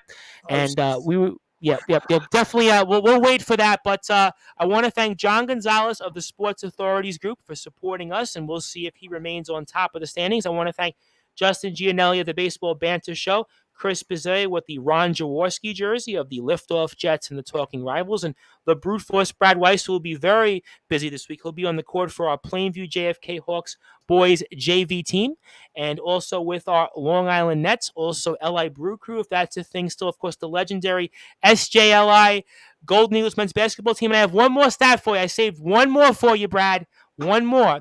I don't know if you know this, but tomorrow there's a strong possibility that you are no longer going to be 25th in school history and rebounds. Spencer Malloy is 26th, and he's 5 rebounds behind you. So I don't know. It's over. I don't know if Big Spence knows this, and I just want to say that to you, Brad Weiss, congratulations. You're going to be 26th in school history and rebounds, and certainly make sure you look at that stat, print it out if you want, or maybe scan it and take a photo of it, because after tomorrow, you're not going to be 25th in school history and rebounds. You're going to be 26th. Let me just say it now. Congratulations to Spencer, for passing me, because he's gonna do it. Congratulations, good stuff.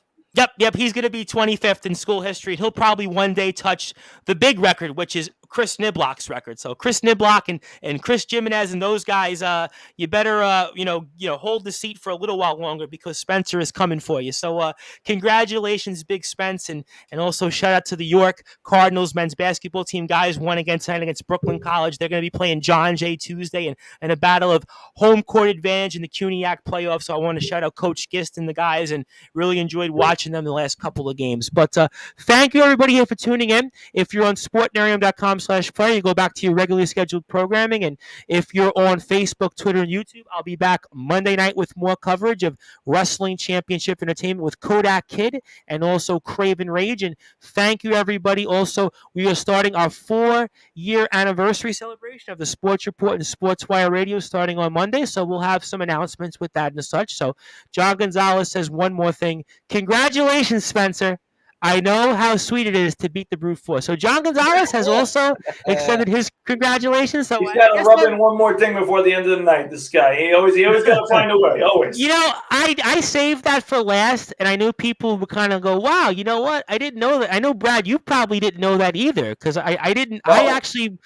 I was I had that close to the vest, and I wanted to save that for the very last minute because I knew that if I messaged Spencer about it, that it wouldn't really mean much unless I mentioned it on air. So I knew that the guys will get a kick on that. And John also wants to say he loves you, by the way. So he loves you too, John. Yeah, we love you, John, and thank you for your support, and thank you for helping us get here in the Sports Authorities group. Everybody, please follow it, and thank you, everybody. My voice is shot, so I'm going to move on here and go and get something to drink, and I hope you guys all do. And enjoy your weekend.